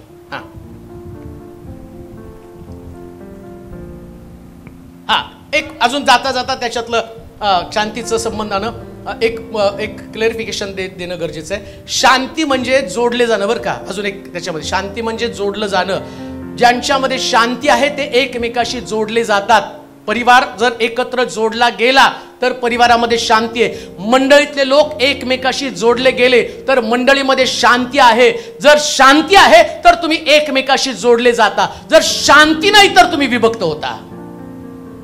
हे शांतीचं लक्षण आहे. तुमच्यामध्ये जर विभक्त होणारे लोक असतील, वेगळे होणारे लोक असतील, याचं कारण शांती नाहीये. त्याच्यानंतर अजून एक वचन वाचा, कलेसिकराचं पत्र 4 अध्याय 5 आणि 6 वचन. बाहेरच्या लोकांबरोबर सुज्ञतेने वागा. सुज्ञतेने वागा. संधी साधून घ्या. संधी साधून घ्या. तुमचे बोलणे सर्वदा कृपायुक्त मिठानं रुचकर केल्यासारखे असावे. रुचकर केल्यासारखे असावेत. म्हणजे प्रत्येकाला कसकसे उत्तर द्यावयाचे हे तुम्ही समजावे. आता तुमच्या मिठाचा खारटपणा गेला तर त्याचा काही उपयोग. आता मिठाचा खारटपणा म्हणजे बोलणं. त्याने काय बोललं इथं, परत वाचा वचन. बाहेरच्या लोकांबरोबर सुज्ञतेने वागा. संधी साधून घ्या. तुमचे बोलणे सर्वदा कृपायुक्त मिठाने. कधी हो, सर्वदा. कधी कधी म्हटलं का, ते फक्त कधी कधी पिक्चर असतो हिंदी, कभी कभी नाही का. बोलणं मात्र सर्वदा. काय शब्द आहे, सर्वदा. बोला. सर्वदा. मीठ म्हणजे काय, सर्वदा. कृपायुक्त मिठाने रुचकर केल्यासारखे. कसलं बोललं, रुचकर नाही, रुचकर पाहिजे, खुचकर नको. नाही, 2 शब्द आहेत, रुचकर आणि खुचकर. कसलं शब्द पाहिजे, कसलं बोलणं पाहिजे, रुचकर केल्यासारखे. तुमच्या परिवारामध्ये, मंडळीमध्ये तुमचं बोलणं म्हणजे तुम्ही खारटात ओळखायचं कसं काय, बोलण्यात चव आहे. तुम्ही एकमेकाशी बोलताना तुमची चव असणार आहे. समजा एकमेकावरती टॉन्टिंग केलं, एकमेकाला आणि डॉमिनेट करणारे शब्द जर आम्ही बोललो तर आमची चव गेली निघून. आमची चव जाती कशानं. बायबल काय सांगतं, तुम्ही एकमेकाशी बोलताना कसं बोला. रुचकर शब्द, रुचकर पण कळत नाही. रुचकर म्हणजे कसं, कृपायुक्त. कसला शब्द आहे, कृपायुक्त. इंग्लिश मध्ये काय जर कोणाकडे असेल तर, सीझन विथ. दुसऱ्या भाषांतरामध्ये त्याला असं म्हटलं की तुमचं बोलणं प्रेमानं भरलेलं बोलणं असलं पाहिजे. काय सॉल्ट, त्या खारटपणा म्हणजे काय, तुम्ही बोलताना तुमच्या बोलण्यानं. ऐका, चर्च कशासाठी ते मी तुम्हाला सांगतो. मुळामध्ये चर्च कशासाठी, चर्च जोपर्यंत संकल्पना आम्हाला स्पष्ट होत नाही तोपर्यंत आमचं बोलणंच बदलू शकत नाही. आज जर तुम्ही बघितलं मंडळांमध्ये जर पाहायला गेला तर तुम्हाला दिसेल वाद लोकांमध्ये असण्याचं कारण काय. का लोक एकमेकाशी वाद करतात, का लोक एकमेकाशी भांडतात, का लोकांमध्ये आणि एकमेकाशी पटत नाही. बरं, प्रश्न असा आहे, चर्च म्हणजे तुम्हाला स्वर्गात नेणारं ठिकाण आहे. कशासाठी चर्च आहे, ठीक आहे, पाळकाला एक प्रोफेशन नव्हतं, मग जसं क्लार्क असतो आणि मग जसं इंजिनियर असतो, जसा डॉक्टर असतो तसा पास्टर असतो, तसं नसतंय. पास्टर, डॉक्टर, इंजिनियर यांच्यासारखा पास्टर नसतो. पास्टर हा देवाचा निरोप आहे आणि देवाच्या निरोप्यानं लोकांचं जीवन नीट करण्याचं काम करावं लागतं. आणि देवाचं वचन जेव्हा तुमच्याकडे येतं, तर देवाचं वचन इथं मंडळीमध्ये पाठवत असताना मंडळीमध्ये येणारे लोक कोण आहेत, हाही प्रश्न आहे. लोकांकडे प्रश्न असल्याशिवाय लोक नाही येणार. त्यांच्याकडे दुःख आहे, त्यांच्याकडे अडचणी आहेत, त्यांच्याकडे निराशा आहे, ते स्ट्रगल करत आहे, जीवनाशी लढत आहेत, त्यांना सांत्वन आवश्यक आहे, त्यांना धैर्य आवश्यक आहे, त्यांना सुसाईड करण्याची इच्छा होती, कधी कधी त्यांना जीवन संपवण्याची भावना होती. ही लोकांची अवस्था आहे. त्यांना मार्ग सापडत नाही, कर्जामध्ये अडकलेले आहेत, ते फेल्युअर आहेत, अपयशी आहेत, ते तुटलेले आहेत. कधी कधी त्यांच्या जीवनामध्ये एवढा त्रास असतो, एवढं दुःख असतं, कुठेतरी गेल्यावरती आम्हाला सांत्वन मिळणार या शब्दासाठी लोक चर्चमध्ये येत असतात. आणि चर्चमध्ये आलेल्या व्यक्ती संबंधानं तो बाहेरच्या लोकांसंबंधानं काय शब्द वापरलाय बघा तो, बाहेरच्या लोकांबरोबर सुज्ञतेने वागा, सुज्ञतेने वागा, संधी साधून घ्या, संधी साधून घ्या, तुमचे बोलणे सर्वदा कृपायुक्त मिठानं रुचकर केल्यासारखे. म्हणजे तुमचा खारटपणा म्हणजे तुमचं बोलणे. आता बाहेरून एक व्यक्ती ती, आता तुमच्या चर्च, आता तुम्हाला तेवढं चर्च घेऊन बसायचं का? आमचं स्वप्न तर मोठं मोठं चर्च आहे. आता मोठं चर्च, मोठी मंडळी, मोठे लोक, जास्त प्रमाणात लोक मंडळीत यायला पाहिजे. तर आमचं काम काय की प्रत्येक व्यक्तीला धैर्य येईल असं शब्द बोललं गेलं पाहिजे. धैर्य, त्याच्यामध्ये डेअरिंग येईल. जगायचं कसं, त्याच्यासमोर प्रश्नाचं उत्तर त्याला मिळालं पाहिजे. लक्षात ठेवा, तुम्ही काय देऊ शकता? लोकांना इश्यू देता म्हणजे काय करता तुम्ही? लोकांना इश्यू देणार म्हणजे काय? नवा करार दिला म्हणजे त्यांना इश्यू मिळतो का? नाही. तुम्हाला त्यांच्या प्रश्नाचं उत्तर द्यावं लागेल, त्यांना धैर्य द्यावं लागेल, त्यांना सांत्वन द्यावं लागेल, त्यांना विनाशाच्या गर्तेतनं बाहेर काढावं लागेल, त्यांचे अश्रू पुसावे लागतील. मी सेवेला सोलापूरमध्ये आलो, मला आठवतं एक मुलगा, आता नाही आपल्याकडं, तो पुण्यामध्ये गेला, मोठ्या पदावरती तो काम करत आहे.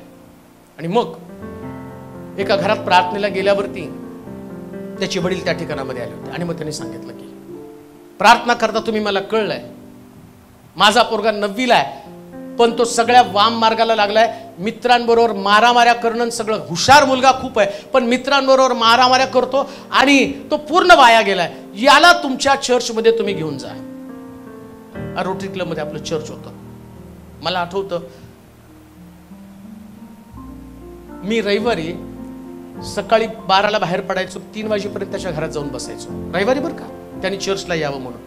आणि 3 वर्ष त्या मुलाकडे जाऊन बसत होतो.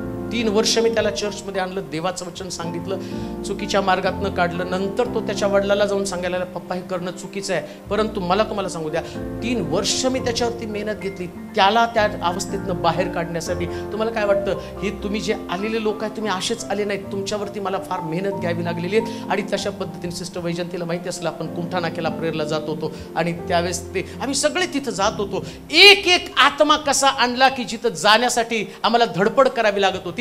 त्या लोकांना सांत्वन देऊन, धीर देऊन. लक्षात ठेवा, जर देवाचं राज्य वाढवायचंय ना, तर देवाच्या राज्याच्या वाढवण्यासाठी आमच्या बोलण्यामध्ये कृपा असली पाहिजे. बोलण्यामध्ये कृपा असली पाहिजे. येशू ख्रिस्ताची शांती लोकांनी तोडली, त्याच्या तोंडावरती थुंकलं, त्याच्या गालावरती चापटी मारल्या, त्याच्या दाढीची केस उपटले, पण त्याच्या बोलण्यातली कृपा जर तुम्ही पाहिली, हे बाप्पा यांना क्षमा कर, ही त्याच्या बोलण्यातली कृपा आहे. उगाच चोराचं तारण नाही झालं, उगाच चोर बदस्तंभावरून सुखलोकामध्ये नाही पोहोचला. सुखलोकामध्ये जर तुम्हाला एखाद्या व्यक्तीला न्यायचंय तर लोक प्रश्नातनं मंदिरात येतील, परंतु मंदिरामध्ये आल्यावर आम्ही जर त्यांच्याशी कृपायुक्त बोललो नाही तर मंडळीची चव निघून गेलेली आहे. तुमच्या परिवारामध्ये तुमची लेकरं, तुमचं परिवारातले सदस्य कदाचित वेगवेगळ्या प्रकारच्या जगातल्या गोष्टीमध्ये अडकून गेलेले असतील, परंतु त्यांना त्यातनं तुम्हाला बाहेर काढावं लागणार आहे. त्यांना बाहेर काढावं लागेल. कसं काय बाहेर काढणार आहे तुम्ही? हे तुम्ही म्हणू शकता तू जा आणि तुझा नाश करून घे, आणि हे नाश खूप सोपं आहे. लक्षात घ्या, नाश खूप सोपं आहे, आत्महत्या खूप सोपं आहे, जगणं फार कठीण आहे. आणि मंडळी जगायला शिकवत असते प्रियांनो. मंडळीचं काम लोकांना जगवणं, मंडळीचं काम लोकांना. एक वचन वाचा, समजेल. नीतिसूत्राचं पुस्तक 12वा अध्याय 25 वचन. हा, नीती 12:25. मनुष्याचे मन चिंतेने दबून जाते. मनुष्याचे मन चिंतेने दबून जाते. चिंतेनं दबून जातं. परंतु गोड शब्द त्याला आनंदित करीतो. म्हणजे एखाद्या व्यक्तीमध्ये मीठ आहे तर शब्द कसे पाहिजे हो? गोड शब्द. बोला की जरा जोरात. गोड शब्द. गोड शब्द काय करतात? त्याला आनंदित करीतो. आणि त्याच्या आधी काय म्हटलं? चिंतेनं. मनुष्याचे मन चिंतेने दबून जाते. म्हणजे एक व्यक्ती चिंताक्रांत होऊन तुमच्याकडे येतो. आता तुम्हाला त्याला काय करायचंय? चव मीठ द्यायचंय. मीठ द्यायचं म्हणजे गोड शब्द द्यायचे. गोड शब्द दिले की तो काय होईल? आनंदित. तुम्ही पृथ्वीचं म्हणजे तुमचे शब्द लोकांना आनंदी करणारे शब्द असले पाहिजे. ह्याच्यासाठी चर्चा आहे. तुमच्यामध्ये मीठ आहे का? तुमच्या बोलण्यानं कुणाला आनंद प्राप्त होतो का? का तुमच्या बोलण्यानं कोणाचा तरी आनंद निघून गेलेला? हा प्रश्न आहे. मीठ गेलं. मीठ म्हणजे काय? तुम्ही बोलल्यानं कधी कधी कळत न कळत पवित्र आत्मा जो आमच्यामध्ये आहे तो पवित्र आत्मा कशासाठी आहे? अन्य भाषा बोलण्यासाठी फक्त? भाई लक्षात घ्या बरं का. आत्म्याच्या द्वारे निष्पन्न होणारं फळ वाचा बरं. गलती करायचं पत्र आत्म्याच्या द्वारे तेवढंच वाचा. आत्म्याच्या द्वारे निष्पन्न होणारे फळ प्रीती, आनंद. काय हो? प्रीती, अजून आनंद. आता इथं काय म्हटलं की तुम्ही आनंदी शब्द बोलाल तर काय? गोड शब्द बोलाल तर काय होईल? म्हणजे पवित्र आत्मा असल्याशिवाय गोड शब्द बाहेर पडत नाही. कारण आत्म्याच्या द्वारे निष्पन्न होणार फळ कोणतं? प्रीती, आनंद. प्रीती राहू द्या. काय आता? आनंद. आता विषय कुठला आपला? आनंद. गोड शब्द मनुष्याला काय करतात? आनंदित. मग आता हे गोड शब्द म्हणजे चव. मिठाला चव आहे. आता ही चव कशी? गोड शब्द. आणि गोड शब्द कोणाकडे असतं? पवित्र आत्मा असणाऱ्या लोकांकडे गोड शब्द असतात. म्हणून म्हटलं अन्य भाषा बोललं म्हणजे पवित्र आत्मा नाही. शब्द पारक शब्द आहे. म्हणून म्हटलं सुरुवातीला मीठ म्हणजे नुसतं पांढरं नाही. मीठ म्हणजे गोड शब्द. मीठ म्हणजे नुसतं पांढरं नाही. हे सगळं पांढरं आहे. मी संदेश देतो हे पांढरं आहे. हे मी वाजवतो हे पांढरं आहे. हे वाजवतो पांढरं आहे. इथं लिडिंग करतो हे पांढरं आहे. हे सगळं पांढरं आहे. चव कशात? प्रभू काय तपासणार आहे? शब्द, गोड शब्द. तुमच्या मुखातनं चुकीचा शब्द बाहेर पडू देऊ नका. वाईट शब्द. ज्या शब्दानं कोण दुखावलं जाईल, ज्या शब्दानं कोण डिप्रेशन मध्ये जाईल, ज्या शब्दानं कुणाचं मन तुटलं जाईल, ज्या शब्दानं कुणाचं अंतःकरण तुटलं जाईल, ज्या शब्दानं एखादी व्यक्ती देवापासून दूर जाईल, हे शब्द बायबल सांगतं चवच गेली ना. शब्दाची पारख आहे. तुम्ही पृथ्वीचं मीठ आहात. मिठाचा खारटपणा कशानं परत येईल? गोड शब्दानं. किती सोपं आहे. येशूने विचारलं मिठाचा खारटपणा. देवाची स्तुती असो. आपल्याला हे देवानं सिक्रेट प्रगट झालं ना. आज युट्यूबच्या माध्यमातून खूप लोकांपर्यंत जाणार आहे. खारटपणा परत येणार आहे. खारटपणा गेलेला. आज आमच्या जीवनातले शब्द निघून गेले असतील. मग आता हे शब्द कसे येणार आहे? तुम्ही ठरवल्यावर नाही येणार आहे. पवित्र आत्म्याला म्हणायचं ये देवाच्या आत्म्या. लक्षात ठेवा. म्हणून तर 120 लोक माडीवरती एकत्र जमले ना. पहिल्यांदा देवानं पवित्र आत्मा त्यांच्यावरती पाठवला. आणि पवित्र आत्मा पाठवल्याबरोबर अग्नीच्या रूपानं जिव्हा त्यांच्या डोक्यावरती आल्या आणि त्यांची भाषाच बदलून गेली. पेंटिकॉस्टल लोकांचं सगळ्यात महत्वाचं गोष्ट कोणती असेल किंवा खरं परिवर्तन मला आठवतं ज्यावेळेस आमचं तारण झालं तेव्हा. त्या तारणाच्या दिवसामध्ये आमचं नव्हतं तारण. त्याच्या अगोदर इकडे सोलापूरच्या लोकांचं तारण झालं होतं. सोलापूरचे लोक यायचे सगळी गँगच्या गँग. दिनाकरनची मिटिंग, मनोहरची मिटिंग. हे सगळे लोक नाना त्यानंतर आणि लोखंडे, अजून राजू लोखंडे, अण्णा आणि ते सगळे यायचे. असे 15-20 लोक दिना. आम्हाला त्यावेळेस वाटायचं येडेबिडे लोक आहेत का? हे सगळं काहीतरी आपलं बोचकं घेतात की निघतात तिकडं कोण सांगतंय. आपल्या चर्चमध्ये जाऊन ऐकायचं आणि हे लोक उगाच फिरायला लागले. त्यांच्याकडून आम्ही हसायचो त्यांना की कशाला. पण त्या लोक मग ते चला आमच्यावर मिटिंगला. आम्ही आमचं आहे ना चर्च. 8ला भरतं 9ला सुटतं. ते होतं आमच्याकडे चर्च. 8ला भरून 9ला सुटायचं. ते ओरडत नव्हते, गात नव्हते, काय हाताची घडी, तोंडावरती बोट आणि सगळे पांढरे कपडे घालून आम्ही फिरत होतो. आम्ही तुमच्यापेक्षा जास्त शुद्ध. तुम्ही तर रंगबिरंगी कपडे घालून येत होता. पण तिथं गेल्यावर कळलं परिवर्तन झालेल्या लोकांना एकमेकाला पाहिल्यावरती जो आनंद आहे, त्यास मला कळलं, अरे बापरे, यांच्याकडचा येशू आपल्याकडच्या येशूपेक्षा वेगळा आहे. आणि त्यांच्याबरोबर जायला लागलो, गोड शब्दानंच माझं परिवर्तन झालं. लक्षात ठेवा, एक व्यक्तीला जर बदलणार, मंडळीमध्ये एक व्यक्ती आली ना, असे शब्द मुखातनं बाहेर पडू द्या की त्या शब्दानं लोकांचं जीवन बदललं जाईल. हे पवित्र आत्मा आल्याशिवाय घडू शकणार नाही. पवित्र आत्मा यायला पाहिजे. पवित्र आत्मा आल्यावर पहिल्यांदा तुमच्या मुखातनं चांगले शब्द बाहेर पडतात. लक्षात घ्या. गोड शब्द पुन्हा वाचा बरं. मनुष्याचे मन चिंतेने दबून जाते, परंतु गोड शब्द त्याला आनंदित करतो.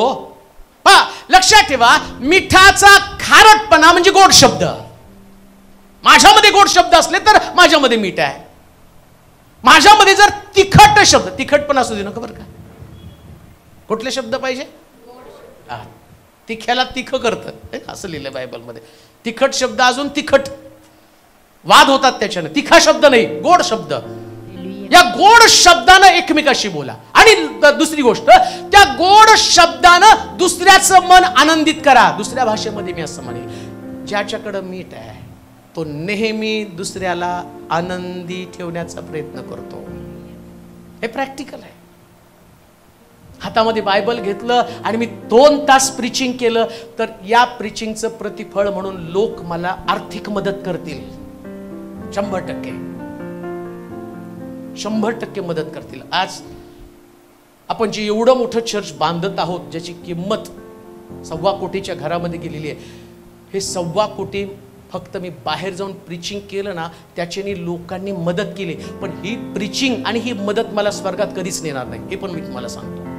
स्वर्गामध्ये गेल्यावर देव मला नाही विचारणार, अरे तू एवढं मोठं चर्च बांधलं, तू तुझ्या घराचा विचार केला नाही, तू स्वतःसाठी चांगलं घर घेतलं नाही, चांगल्या गाड्या घेऊन फिरला नाही. करू शकलो असतो मी, हे पण करू शकलो असतो. 100%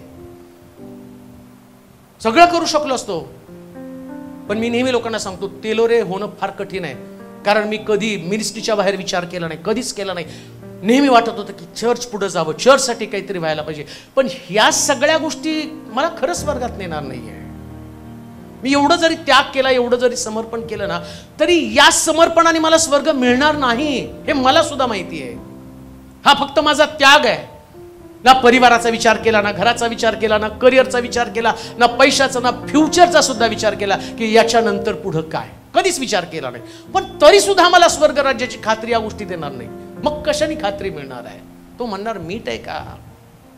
मीठ आहे का तुझ्यामध्ये? मला माहिती की माझं बोल बऱ्याच वेळा पुष्कळ राग मला येतो, पण तेव्हाच देवाचं वचन, देवाचा आत्मा सांगतो, कंट्रोल. मिठानं रुचकर बोलणं पाहिजे का? तर माझं बोलणं कोणाला दुःख निर्माण करता कामा नये, तो आनंद निर्माण करणार असलं पाहिजे. आनंद निर्माण करणार असलं पाहिजे. कशाने मिठाची चव, खारटपणा परत येणार कसा? आनंदी शब्दाच्या द्वारे. आनंदी शब्द असू द्या. परिवारामध्ये सुद्धा एकमेकाच्या आनंदामध्ये सहभागी व्हा. कधी सुद्धा कोण तुमच्या समोर आनंद व्यक्त करणारे शब्द असतील तर त्याला कधी खोडा घालू नका. आनंद करा परिवारातल्या लोकांबरोबर. का? तर ते परिवार आहे, त्यांना पुढे जायचंय. कदाचित ते बालिश शब्द असतील, त्या शब्दाला काही अर्थ नसेल, पण तरी सुद्धा त्याच्यामध्ये रममान व्हायचं, एन्जॉय करायचं त्यांच्याबरोबर. आणि आता तुम्हाला सांगतो, हीच गोष्ट तुमच्या लेकरांना वाचवणार आहे. हीच गोष्ट बरं का. बाहेर प्रेम नाही शोधणार तुमचे लेकर. त्यांच्या प्रत्येक शब्दाची किंमत करा. ते बोलतात, बाहेरून निराशेत येतील, शाळेतनं काही प्रश्न घेऊन येतील, काहीतरी बाहेरचे प्रश्न घेऊन येतील, दुःख घेऊन येतील. हलकं कोण करणार आहे? परिवार या नात्याने तुम्हाला त्यांना हलकं करावं लागणार. ही चव आहे. तुम्ही किती पण कष्टामध्ये असाल, कदाचित तुम्ही मानसिक तणावाखाली असाल, पण तो मानसिक तणाव पण तुम्हाला कधीच दाखवता कामा नये. तुम्हाला काय वाटतं? मी असंच आहे की मला प्रचंड मानसिक तणाव असतो, पुष्कळ गोष्टीला तोंड द्यावं लागतं, पण तुमच्या समोर मी कधी दाखवत पण नाही. ते मला गरज पण वाटत नाही की मी तणावाखाली. का तणावाखाली दाखवायचं? माझं जीवन, जेवढे लोक माझ्या जवळ येतील ना, त्या सगळ्याला मला स्वर्गात घेऊन जायचं आहे. एकही मी गमावणार नाही, एक सुद्धा नाही प्रिया, एकाला सुद्धा मी सोडणार नाही. प्रत्येक व्यक्तीसाठी स्वर्ग आहे आणि स्वर्गासाठी नेण्याकडे मला त्याची धडपड आहे. मग त्या व्यक्तीचं माझ्याविषयीचं मत कसं का असेल? मग त्याचं मत मला बदलत बसायचं नाही ना. मला देवाचं जे सांगायचंय ना, जे देव बोलला ते सांगायचंय. आणि त्या व्यक्तीच्या बोलण्यानं मी का दुःखी बनणार, उलट माझ्या बोलण्यानं तो व्यक्ती आनंदी व्हायला पाहिजे. काय सुंदर आहे, माझ्या बोलण्यानं आनंदी, हेच मीठ आहे, हे मीठ आहे बरं का. तो व्यक्ती बोलला आणि तुम्ही दुःखी झाला, आणि तुम्ही बोलताना तो व्यक्ती दुःखी होता, पण तुम्ही त्या व्यक्तीचं बोलणं लक्षात न घेता तुम्ही आनंदाचं बोलता. तुमच्याकडे चव आहे. काय सुंदर आहे, काय सुंदर आहे, तुमच्याकडे चव आहे. का तर तुम्ही दुसऱ्याला आनंदी करणारे लोक बनता. मिठाचा खारटपणा, बोलणं गोड असलं पाहिजे. इब्री लोकांचं पत्र 6 अध्याय 4 आणि 5 वचन वाचा. हा, मिठाचा खारटपणा गेला तर हा, कारण ज्यांना एकदा प्रकाश मिळाला त्यांनी स्वर्गीय दानांची रुची घेतली, पवित्र आत्म्याचे वाटेकरी झाले आणि ज्यांनी देवाच्या सुवचनांची व येणाऱ्या युगाच्या सामर्थ्याची रुची घेतली, चव घेतली. रुची म्हणजे चव घेतली. ते जर पतित झाले तर त्यांना पश्चाताप होईल, असे त्यांचे पुन्हा नवीकरण करणे अशक्य आहे.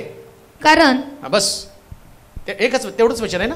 हा, परत वाचा. कारण ज्यांना एकदा प्रकाश मिळाला, हा, ज्यांनी स्वर्गीय दानांची रुची घेतली, जे पवित्र आत्म्याचे वाटेकरी झाले, आणि ज्यांनी देवाच्या सुवचनांची व येणाऱ्या युगाच्या सामर्थ्याची रुची घेतली, ते जर पतित झाले तर त्यांना पश्चाताप होईल. आता चव असणं आणि चव जाणं, मिठाचा खारटपणा बरं का. काय म्हटलं त्याने, मिठाचा खारटपणा गेला तर त्याला बघा आता कसा मिठाचा, ज्यानं स्वर्गीय दानांची चव घेतली, ज्याने पवित्र आत्म्याची वाटेकरी झाली. ऐका बरं का, चव जाती कशी ते मी तुम्हाला सांगत आहे. लक्षात पण येत नाही. कित्येक वेळा आत्मिक जीवन जगताना ज्या पद्धतीचं आत्मिक जीवन जगतो ना, देव पवित्र आत्म्याची कृपादानं तुम्हाला देतो आणि वाढवत पुढे घेऊन जातो असतो. पवित्र आत्म्याची दानं तुम्हाला वाढवतात. आणि काय घडतं माहिती का, जेव्हा तुम्ही पवित्र आत्म्याच्या दानाचे वाटेकरी बनता, पतन होतं. ऐका, चव जाती कशानं, पतन झालं की काय होतं, म्हणजे प्रभू तुम्हाला एका स्टेजला, एका लेवलला तो आणतो. एका लेवलला त्यानं आणलं. शमशोनाला एका लेवलला आणलं. काय त्याची लेवल आहे, गाढवाच्या जाबाडानं हजारो लोक मारत होता, ही त्याची लेवल आहे. काय शमशोनाची लेवल आहे, 1000 लोकांना तो मारत होता. दाविदाची काय लेवल आहे, राजपदावरती त्याला नेलं आणि तो वाद्य वाजवत राजपदावरती नेण्याच्या अगोदर तो अशा प्रकारचा निपुण वादक होता की त्याच्या वाजवण्यानं शौलातला दुरात्मा निघून गेला. ती लेवल त्याची होती. आता तो म्हणतो तू तिथं गेला, चव आणली बरं का तुला. ऐका, चव पण मी तुम्हाला सांगतो. दावीद या लेवलचा माणूस आहे आणि शौलाला दुरात्मा त्रास द्यायला लागला, तर त्यांनी सांगितलं कोण व्यक्ती माझ्यातला हा दुरात्मा काढेल. त्याच त्यांनी सांगितलं इशियाचा मुलगा दावीद मेंढर चारणार आहे, त्याला तू आण. आणि त्याला तू आणलं, त्यांनी वाजवलं तर तो तुझ्यातला दुरात्मा. आता काय लेवल आहे, काय चव आहे, त्याला बोलवलं. आता ती चव त्याच्याकडे आली, त्या लेवलला त्याने आणलं. म्हणजे देवानं ती त्याला गिफ्ट दिलेलं आहे. ऐका, मी काय तुम्हाला शिकवतो, काय तुमच्या लक्षामध्ये येणं गरजेचं आहे. प्रभूनं तुम्हाला विशेष अभिषेकानं भरलेले, स्पेशल अनॉइंटिंग, खास अभिषेक. बरं लक्षात ठेवा, अभिषेक आहे काढण्यासाठी, चव घालवण्यासाठी पण दलीला असणारच आहे. शमशोनामध्ये अभिषेक आहे तर शमशोन आहे तर दलीला पण असणार आहे. लक्षात घ्या, जेव्हा तुमच्याकडे पाचारण असतं तेव्हा तुमचं पाचारण पण तुमच्याकडनं काढून घेण्याचा प्रयत्न केला जाणार. तुमचा अभिषेक, तुमचं अनॉइंटिंग, तुमची जागा, प्रभूनं तुम्हाला दिलेलं दान, या दानाला तुमच्यातनं काढून घेतलं. आणि तो म्हणतो एकदा स्वर्गीय दानांची चव तुम्ही घेतली, अनॉइंटिंग तुमच्यामध्ये असलं, अभिषेक तुमच्यामध्ये असलं, जगामध्ये मंडळीमध्ये येणाऱ्या प्रत्येक व्यक्तीला देव वापरत असतो. प्रत्येकाला बरं का, फक्त मलाच नाही, सगळ्याला. पण सगळे टिकून राहत मग काहींची चव जाती. येते का लक्षात? ज्यानं स्वर्गीय दानांची रुची घेतली, जे पवित्र आत्म्याचे वाटेकरी झाले. कशाची वाटेकरी? पवित्र आत्मा. आता विचार करा, मी पवित्र आत्म्याची पार्टनरशिप करतो. वाटेकरी म्हणजे पार्टनरशिप. तुमच्या नाही लक्षात येणार ती काय त्याचं महत्व आहे. तुम्हाला पवित्र आत्मा मिळाला, पवित्र आत्मा मिळाल्यावर तुम्ही ती जिव्हा तुम्हाला दिली, अन्य भाषा तुम्ही बोलायला लागला ना, त्या पवित्र आत्मा तुमच्यावर पार्टनरशिप करतो. म्हणजे काय? त्याचं सामर्थ्य आदान प्रदान करत असतो. त्याच्या खाली मला वाटतं 5व्या वचनामध्ये लिहिले का तसं बघा. आणि ज्यांनी देवाच्या सुवचनाची व येणाऱ्या युगाच्या सामर्थ्याची रुची घेतली. म्हणजे जेव्हा तुम्ही पवित्र आत्म्यानं भरला, पवित्र आत्मा तुमच्यामध्ये आला, तर तुमच्यामध्ये ते सामर्थ्य आदान प्रदान होणार आहे. देवाचे प्रिय लोको, या गोष्टीचं गांभीर्य लक्षात घ्या. तुमची चवच गेली म्हणजे सामर्थ्य गेलं. एक दिवस असा येतो, शमशोन बटा गेल्या कारणानं आता पलिष्ठे आले आणि त्यालाच वाटलं मी परत एकदा उठेल आणि या पलिष्ठ्यांना हरवेल, पण आता चवच गेली ना. आता कसा उठून मारशील तू? चव जाणं ही गोष्ट मी तुम्हाला समजाव. एकदा चव गेली, अभिषेक एकदा गेला, परत तुम्हाला कुठला अभिषेक येणार आहे? एकदा पवित्र आत्मा तुम्हाला समजला, त्याच्यातलं सामर्थ्य तुम्हाला समजलं. विचार करा, आज पवित्र आत्म्याचं सामर्थ्य माझ्याकडे आहे. माझ्याकडं मी काही बायबलचा फार मोठा अभ्यासक नाहीये, काही दिवस रात्र मी बायबल वाचत नाही. ज्या लोकांनी बायबल 300 वेळा वाचलंय, तेवढ्या वेळा तर मी बायबल वाचलं नाही. पण त्या लोकांकडे एवढं रहस्य नाही, पण माझ्याकडे. कारण का? मला माहिती आहे हे अनॉइंटिंग आहे आणि मला ते नाही जाऊ द्यायचं. मी कशाला महत्व देणार? मी अनॉइंटिंगला महत्व देणार आहे. ही चव आहे माझ्या जीवनाची. समजा पवित्र आत्मा माझ्यातनं निघून गेला, मी नुसतं वचन सांगितलं लोकांचं परिवर्तन होणार नाही, पण आता अनॉइंटिंग माझ्यामध्ये आहे. हे माझी चव आहे. हो, लक्षात घ्या. बरेच सेवक तुम्ही पाहाल, ज्या लोकांनी पूर्वी सेवा केल्या, ज्या सेवेनं पुष्कळ लोकांचं जीवन बदललं, पण आता जर तुम्ही त्यांच्याकडे बघितलं तर त्यांच्या संदेशामध्ये चव राहिली नाही. का? कारण त्यांनी पहिले देवाच्या दानांची, सामर्थ्याची रुची घेतली होती, पण आता चव निघून गेली. चव जाऊ देऊ नका. हो, पवित्र आत्म्याला खिन्न करणाऱ्या गोष्टी तुमच्यामधनं कधी होता कामा नये. असं समजू नका पवित्र आत्मा आला म्हणजे कायम तुमच्या बरोबर राहणार. नाही राहणार. तो कायम नाही राहणार तुमच्या बरोबर. हा आत्मा तुमच्यामध्ये खिन्नतेच्या रूपानं असतं. जेव्हा खिन्न, दुसऱ्या शब्दामध्ये म्हणतो वीक, आत्मा वीक. म्हणून म्हणलं देह अशक्त आहे, आत्मा उत्सुक आहे. जेव्हा देह अशक्त असतो त्यास आत्मा उत्सुक असतो, आणि जेव्हा देह तुमचा प्रबळ होतो त्यास आत्मा काय होतो? वीक.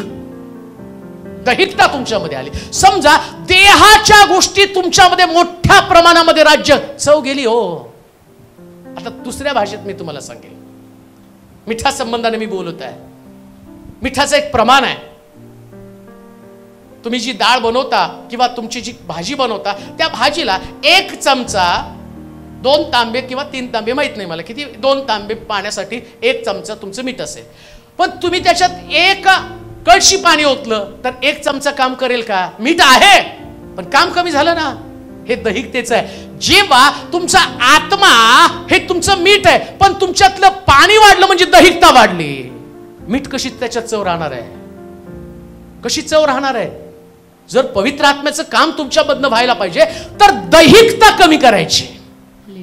देहाच्या लालसा, देहाच्या गोष्टी, देहाची कर्म, देहाच्या कर्माला तुम्ही मारलं, मग तुमच्यामध्ये पवित्र आत्मा काम करणार आहे. म्हणजे मिठाचा खारटपणा कशानं परत आणणार आहे? पवित्र आत्म्याच्या दानानं. परत एकदा पवित्र आत्म्याची दानं तुमच्यामध्ये त्यानं काम केली पाहिजे.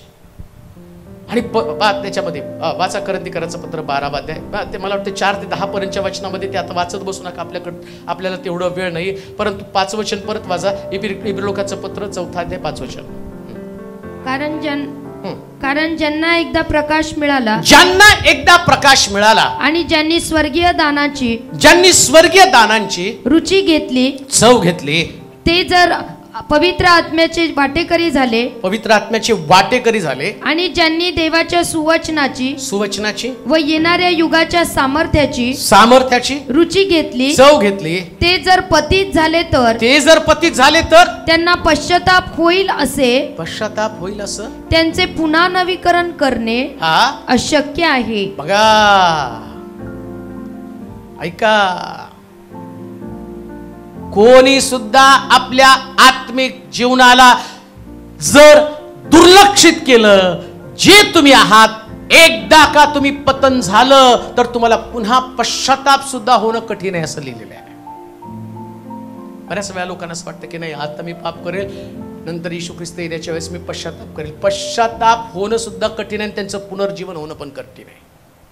पाप करण्याचा स्वभाव जर एकदा माणसाचा बनला ना तर एवढं, आणि लक्षात घ्या, हे सैतान जो आहे ना तो एवढा धूर्त आहे ना, तो पाप करताना दुसऱ्या लोकांचं दाखवतो. त्यांनी पाप केलं ना, त्यांनी केलं म्हणून मी पाप करणार आहे. हे बायबल तुम्हाला नाही शिकवत ना. तुम्हाला तुमचा न्याय निवाडा करायचा आहे. पृथ्वी तलावरती दाविदानं व्यभिचार केला, तो व्यभिचार, त्यानं काही तुम्हाला व्यभिचार करण्यासाठी दाविदाला नाही मांडलं तुमच्या समोर. दाविदानं भोगलेल्या ज्या पीडा आहेत, त्याच्या घराण्यावरती आलेल्या पीडा, या पीडा तुम्हाला लक्षात यावं यासाठी दाविदानं तुमच्या समोर मांडला. पेत्रानं तलवार चालवली, याचा अर्थ तुम्ही तलवार चालवा म्हणून त्यानं पेत्राला तुमच्या समोर नाही मांडलं. पेत्राला किती कष्ट भोगावे लागले, किती दुःख भोगावं लागलं, कशा पद्धतीने पेत्राला सेवा करायला लागली, याच्यासाठी हा विचार त्यानं तुमच्या समोर मांडला. यहुदानं 30 रुपयाला येशूला धरून दिलं, यहुदानं दानकोशामधले पैसे चोरले, याचा अर्थ दानकोशातले पैसे चोरावेत याच्यासाठी वचन तुमच्यासाठी तुमच्या समोर नेमलं नाही, तर यहुदाचं पोट फुटलं आणि तो मंदिरामध्ये शापित मरण मेला. हेच उदाहरण तुमच्या समोर ठेवावं याच्यासाठी या उदाहरणाला तुमच्या समोर प्रेझेंट केलं. याचा अर्थ त्या व्यक्तीनं केलेलं पाप मी करावं असं नाही. तर इथं बायबल काय सांगतं माहिती का? अरे तुमची चव गेली कशानं?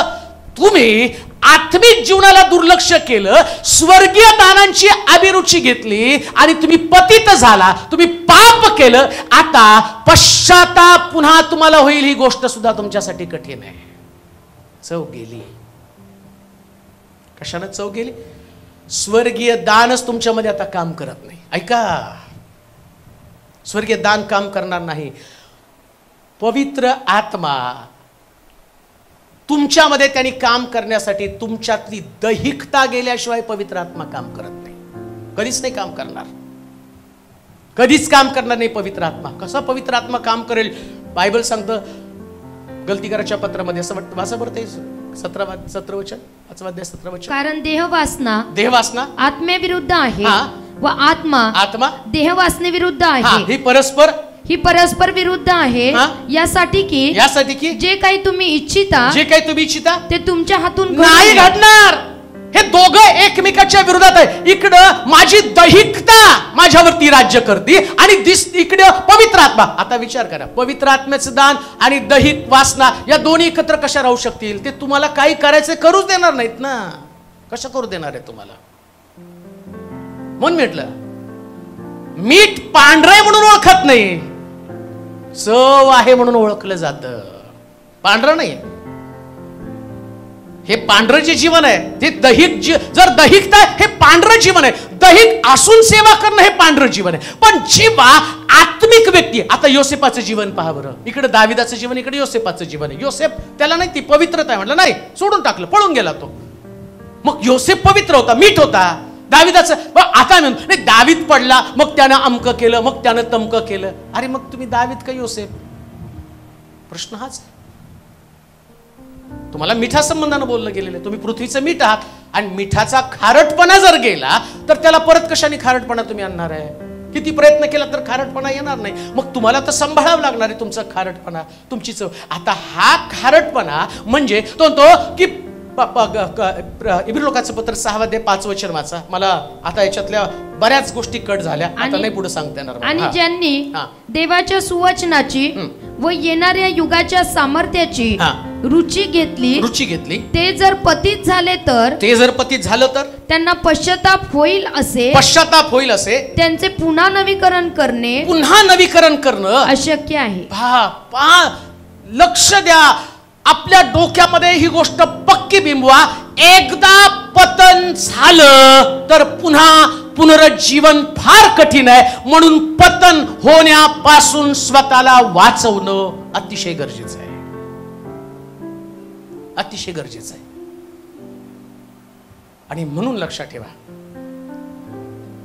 मंडळानं या दिवसामध्ये जी मंडळी आहेत त्या मंडळांनी प्रार्थना केली पाहिजे की देवा, काही झालं तरी आम्हाला पापापासून राखणारं वचन पाठव. पापापासून आशीर्वादाची वचनं खूप झाली. 2 हात असून नरकात जाण्यापेक्षा 1 हातानं स्वर्गात जाणं केव्हाही चांगलं आहे. पुनर्जीवन होणं कठीण आहे. जी महत्वाची गोष्ट मी तुम्हाला सांगतो, तुम्ही पवित्र आत्म्याशी पार्टनरशिप केलेली आहे. खारटपणा म्हणजे काय माहिती का? चव कोणाकडे? आता इतकं सुंदर याचं लिंक जर तुम्ही बघितली ना, माडीवरती 120 लोक होते, पवित्र आत्मा येणार होता. चव कुठं कळती हो? कुठं कळते? जीभ असेल तर चव कळेल का? आता पवित्र आत्म्याच्या दानाची रुची घ्यायची होती, म्हणजे चव. मग त्याला जिभेची गरज आहे. मग माडीवरती काय आलं उतरून? जीवा का? दानांची रुची, दानांना चव आहे, दानाला खारटपणा आहे, चव आहे. आता ती चव समजायला पाहिजे, मग पवित्र. म्हणून लक्षात ठेवा, जर तुमच्यामध्ये देह असेल, पवित्र आत्म्याची चव तुम्हाला येणार नाही. देह तुमच्यात, पवित्र आत्म्याची चव नाही कळणार. पण जर तुमच्यामध्ये पवित्र आत्म्याची जीव आहे, मग तुम्हाला दानांची चव कळती हो. मग तुम्ही म्हणता सगळं गेलं तरी चालेल, पण देवाचा आत्मा आणि त्याचं सामर्थ्य मला कधी सोडून जाता कामा नये.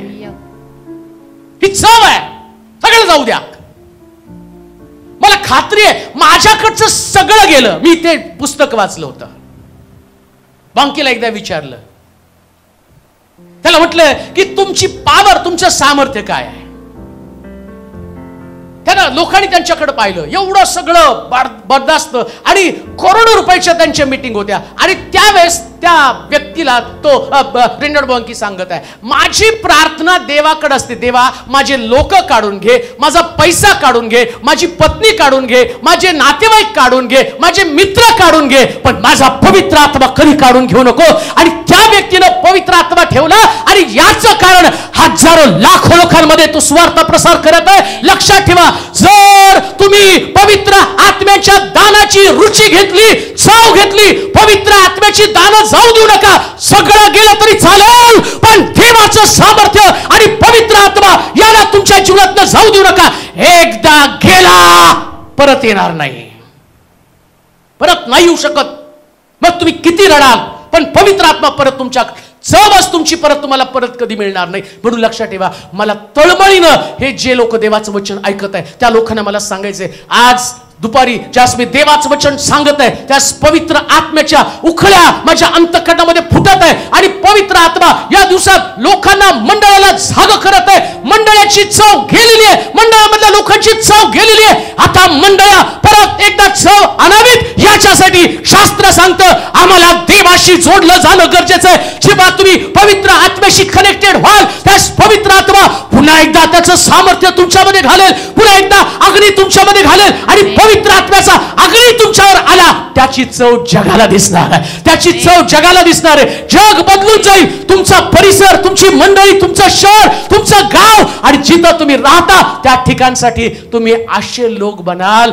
दानिएलला संबंधाने म्हटलं, देवाच्या ठाई देवाचा आत्मा आहे, याच्यामध्ये चव आहे. लक्षात ठेवा, तुमचं जीवन चवदार बनू द्या.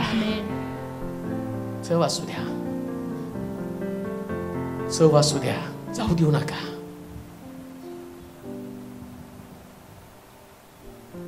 विद्येचं वचन चव आहे. विद्येचं वचन सतत तुमच्यामध्ये राहिलं पाहिजे. विस्डम, विद्येचं वचन बर का, ती विद्या आहे, देवाचं वचन. आणि तुम्ही धन्य लोक आहात, देव तुम्हाला विद्येचं वचन देत आहे. परवा एका मीटिंगला मी गेलो, एक डॉक्टर तिथून कुठल्या तरी गावावरून, लांब गावावरून ते आले होते, आणि मोठी गाडी केली होती त्यांच्याबरोबर, पुष्कळ लोक ते घेऊन आले. आणि मग ते आल्यावर बराच वेळ मला बघत होते. मग मीटिंग संपली. मीटिंग संपल्यावर त्याने रिक्वेस्ट केली की मला थोडंसं पास्टरांशी बोलायचं आहे. आणि मग ते आले माझ्याजवळ.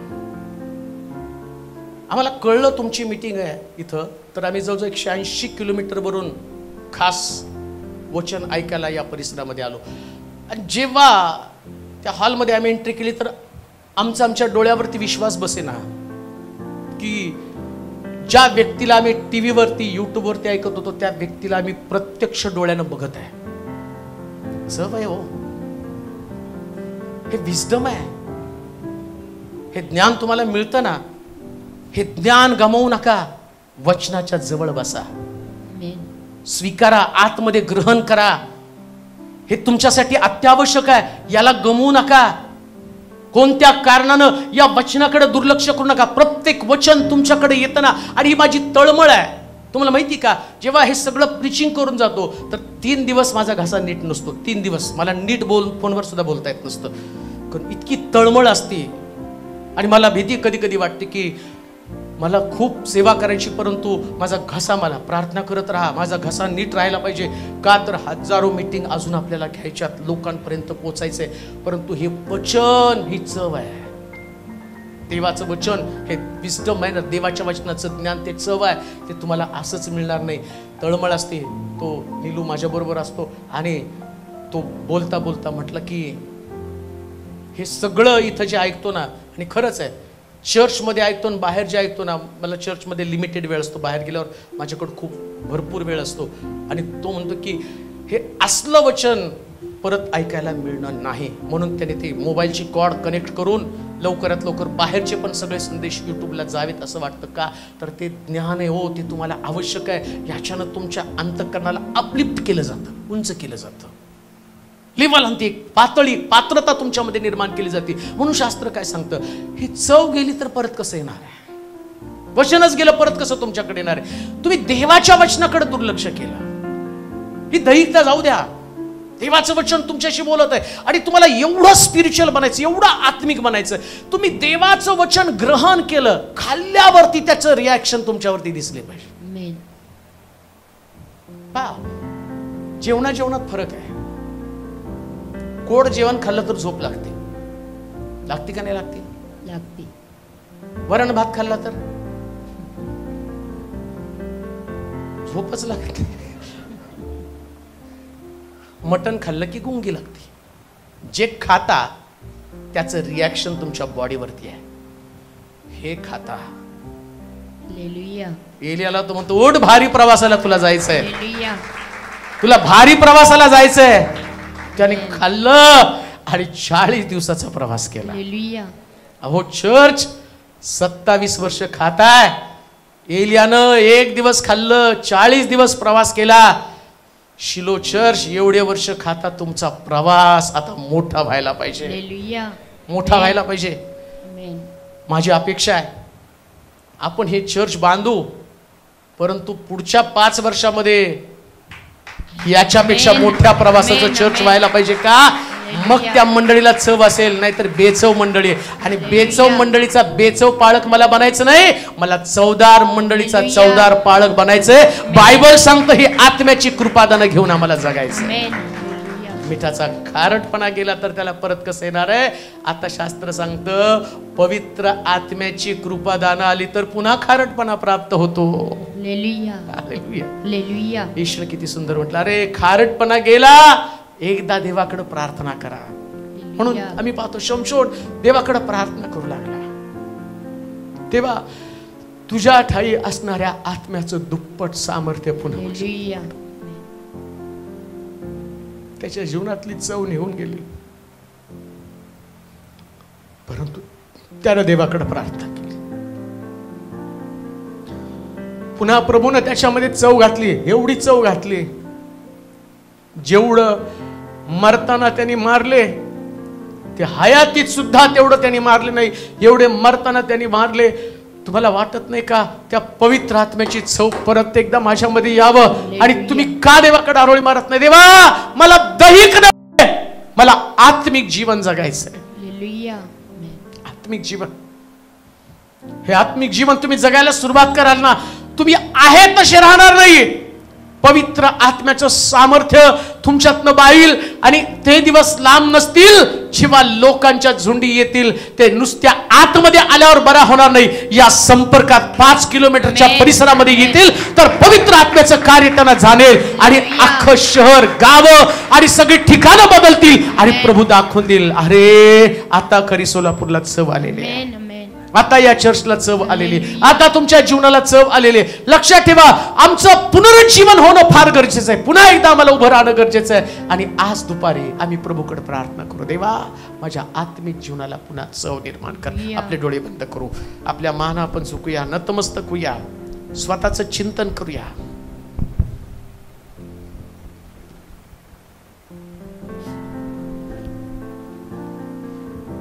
मिठाचा खारटपणा गेला तर त्याला पुन्हा कशाने चव येणार आहे?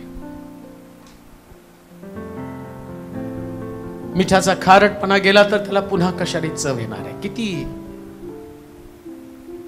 मार्मिक प्रश्न येशूने आज मंडळांसमोर मांडलेला आहे. मीठ आहे पण खारटपणा गेलेला आहे. आणि खारटपणा ही शिष्यांची ओळख आहे. तुम्ही पृथ्वीचं मीठ आहात. आज एवढे सगळे मुद्दे प्रभूने आमच्या समोर मांडलेत. आज आम्हाला स्वतःला पण तपासायचंय.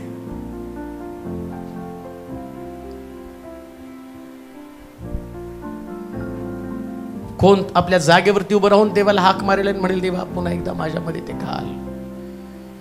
पुनरुज्जीवन होणं गरजेचं आहे.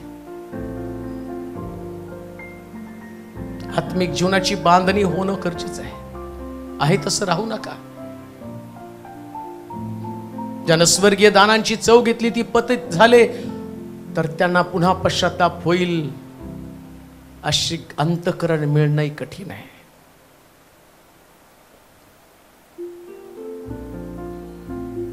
मंडळीमध्ये हे दान परत यावेत.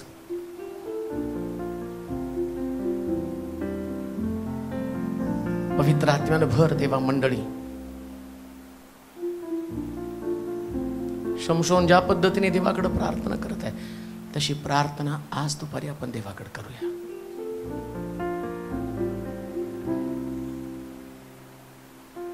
तुटू द्या तुमची हृदय, तुटू द्या तुमची अंतःकरण.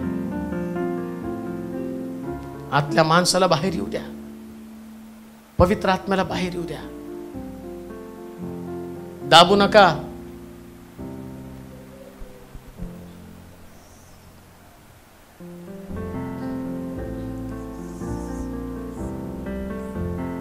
पुढं आपले अंतःकरण. पुन्हा दुसरी संधी नाही. मी नाही तर आणखीन कोणीतरी. चव गेली तर पुन्हा चव कशाने येणार? आज माझा निर्णय, वापरलं जावं किंवा टाकून द्यावं. एकदा खारटपणा गेला की मीठ पायदळी तुडवलं जात. एकदा खारटपणा गेला की मिठाचा उपयोग काही नाही. पांढरेपणाला नव्हे तर चवीला महत्व आहे. ओ रबा शाखानामासे. आपले हात उंच करूया. पुन्हा एकदा ते गाणं गाऊया. पुन्हा एकदा देवाला हाक मारू, देवाला अरोळी मारू. पश्चाताप करा, पश्चाताप करा. हा समय पुन्हा आपल्याकडे येणार नाही.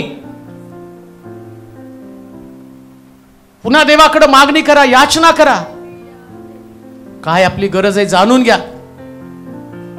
देवाची संगती, देवाची समक्षता, पवित्र आत्म्यांची अभिरुची, पवित्र आत्म्याची दानं ही आमची गरज आहे. फार उपदेश आम्ही ऐकले, ज्या उपदेशामध्ये आमच्यासाठी आशीर्वाद होते, पण आजच्या उपदेशामध्ये आमच्यासाठी जीवन आहे. आमची अवस्था बाहेर पुढे फक्त कोणी जाऊ नका, जागा सोडू नका. तुम्ही अनुभवाल पवित्र आत्मा तुमच्यामध्ये परत कसा येईल, पवित्र आत्मा कशी तुमच्या जीवनाची बांधणी करेल. कोणी डोळे सुद्धा उघडू नका, कोणीच.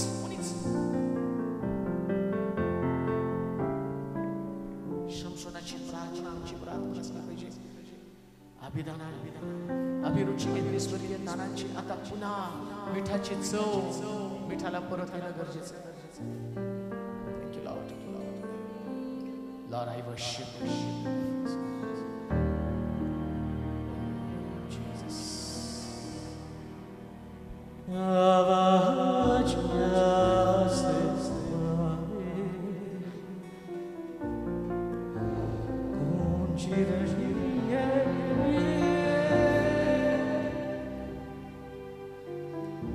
पवित्र पवित्र पवित्र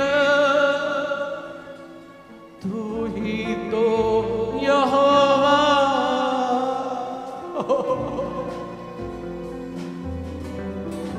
देवा पुन्हा येऊ दे.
मिठाची चव परत मिळू दे.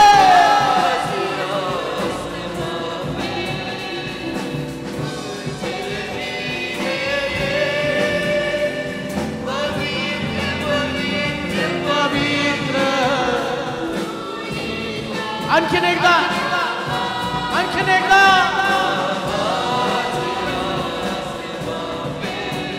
शांती राहू द्या. मिठानं रुचकर तुमचं जीवन असू द्या. पवित्र आत्म्याच्या दानानं भरा. आणखीन एकदा, आणखीन एकदा.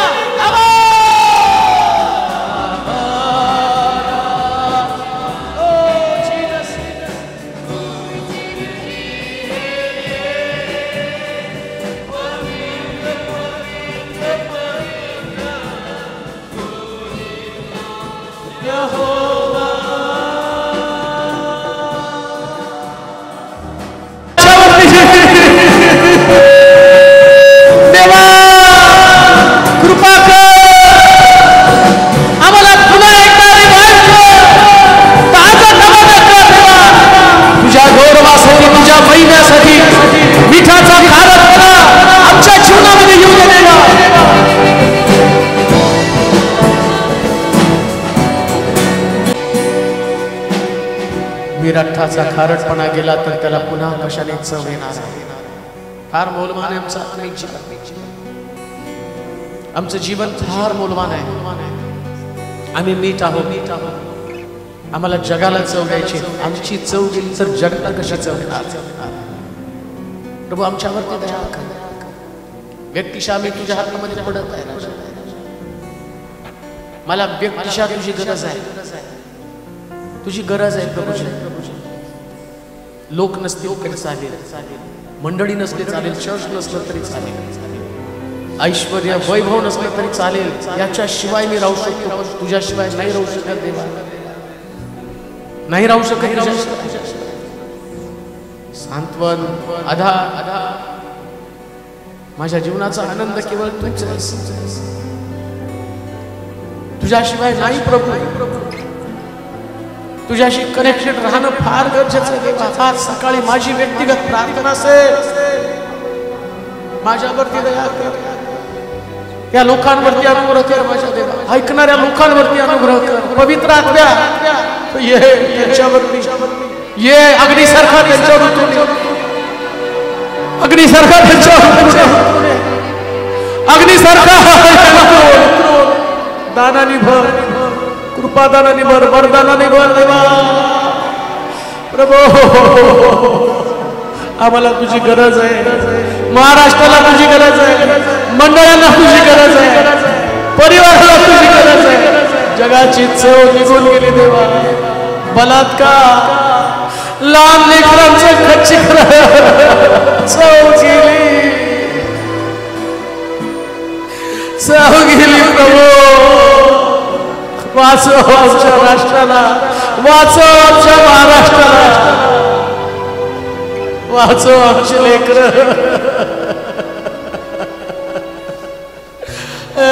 प्रभू मंडळा याच्यासाठी तो ठेवल्या, जगाला वाचवायचं, आमची लेकर वाचव.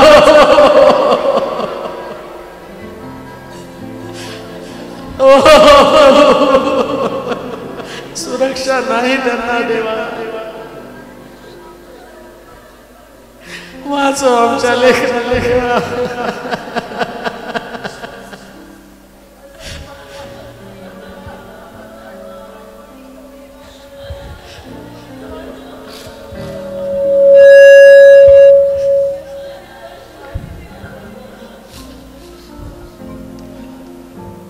तू आमची ढाल आहेस, तू आमचं मजबूत लपण्याचं ठिकाण आहे. आज जेवढे लोक तुझं वचन ऐकतील त्यांच्या घरात, त्यांच्या व्यक्तिगत जीवनामध्ये मोठा बदल, परिवर्तन होऊ दे राजा.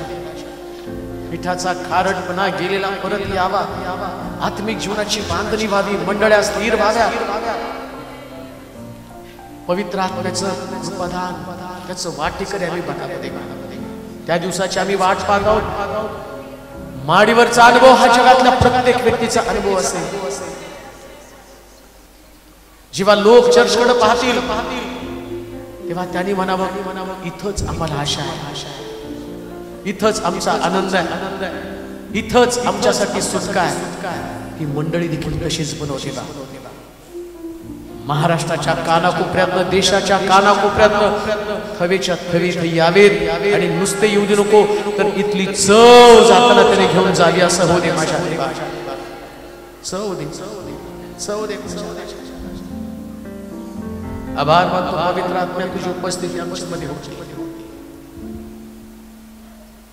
आज लोक मोठ्या आशेने इथे आलेले आहेत, परंतु जाताना त्यांना आनंदित होऊन या ठिकाणी घेऊन जाते. सर्वांचा ताबा घे, विचारांचा, शब्दाचा, कृतीचा ताबा घे प्रभूजी. ही लहान लेकरं मी तुझ्या स्वाधीन करत आहे, तरुण लेकरं तुझ्या स्वाधीन करत आहे प्रभूजी. अशुद्धता त्यांच्या अवतीभोवती सुद्धा फिरू देऊ नकोस. यासाठी तुझ्यातली पवित्रता त्यांच्यामध्ये, शाळेत जातील, बाहेर जातील, नातेवाईकांकडे जातील, सगळीकडे त्यांना सुरक्षा प्रदान कर माझ्या देवा. जेणेकरून आमची लेकरं, आमचं प्रेम, आमचं काळीज आहे, आणि आम्ही त्यांच्यासाठी अहोरात्र कष्ट करत आहे. ते पालक लोक देवा, त्यांच्यासाठी तू सुरक्षा दे आणि सगळी परिस्थिती धन्यवाद देतो. तुझी स्तुती करतो माझ्या देवा, महिमा देतो आजच्या तुझ्या उपस्थितीबद्दल, पवित्र आत्म्याच्या विशेष प्रकारच्या अनुभवाबद्दल. उद्याची उपासना देखील आशीर्वादित कर. पुष्कळ पेटलेले लोक इथे यावेत आणि त्याने देवाच्या समक्षतेमध्ये 10 ते 6 अधिक प्रभूला बिलगून राहावं, यासाठी सहाय्य कर. आम्ही सर्वजण तुझ्या हातामध्ये पडत आहोत माझ्या बाहेरून आलेल्या लोकांसाठी मी विशेष प्रार्थना करतो, जाताना हा अनुभव घेऊन त्याने जावा. येशूच्या नावात ही प्रार्थना विनंती केली म्हणून ऐक. आता दे बाबाची प्रीती, प्रभू येशू ख्रिस्ताची पवित्र आत्म्याची सहभागिता तुम्हाला आता आणि सदा सदा.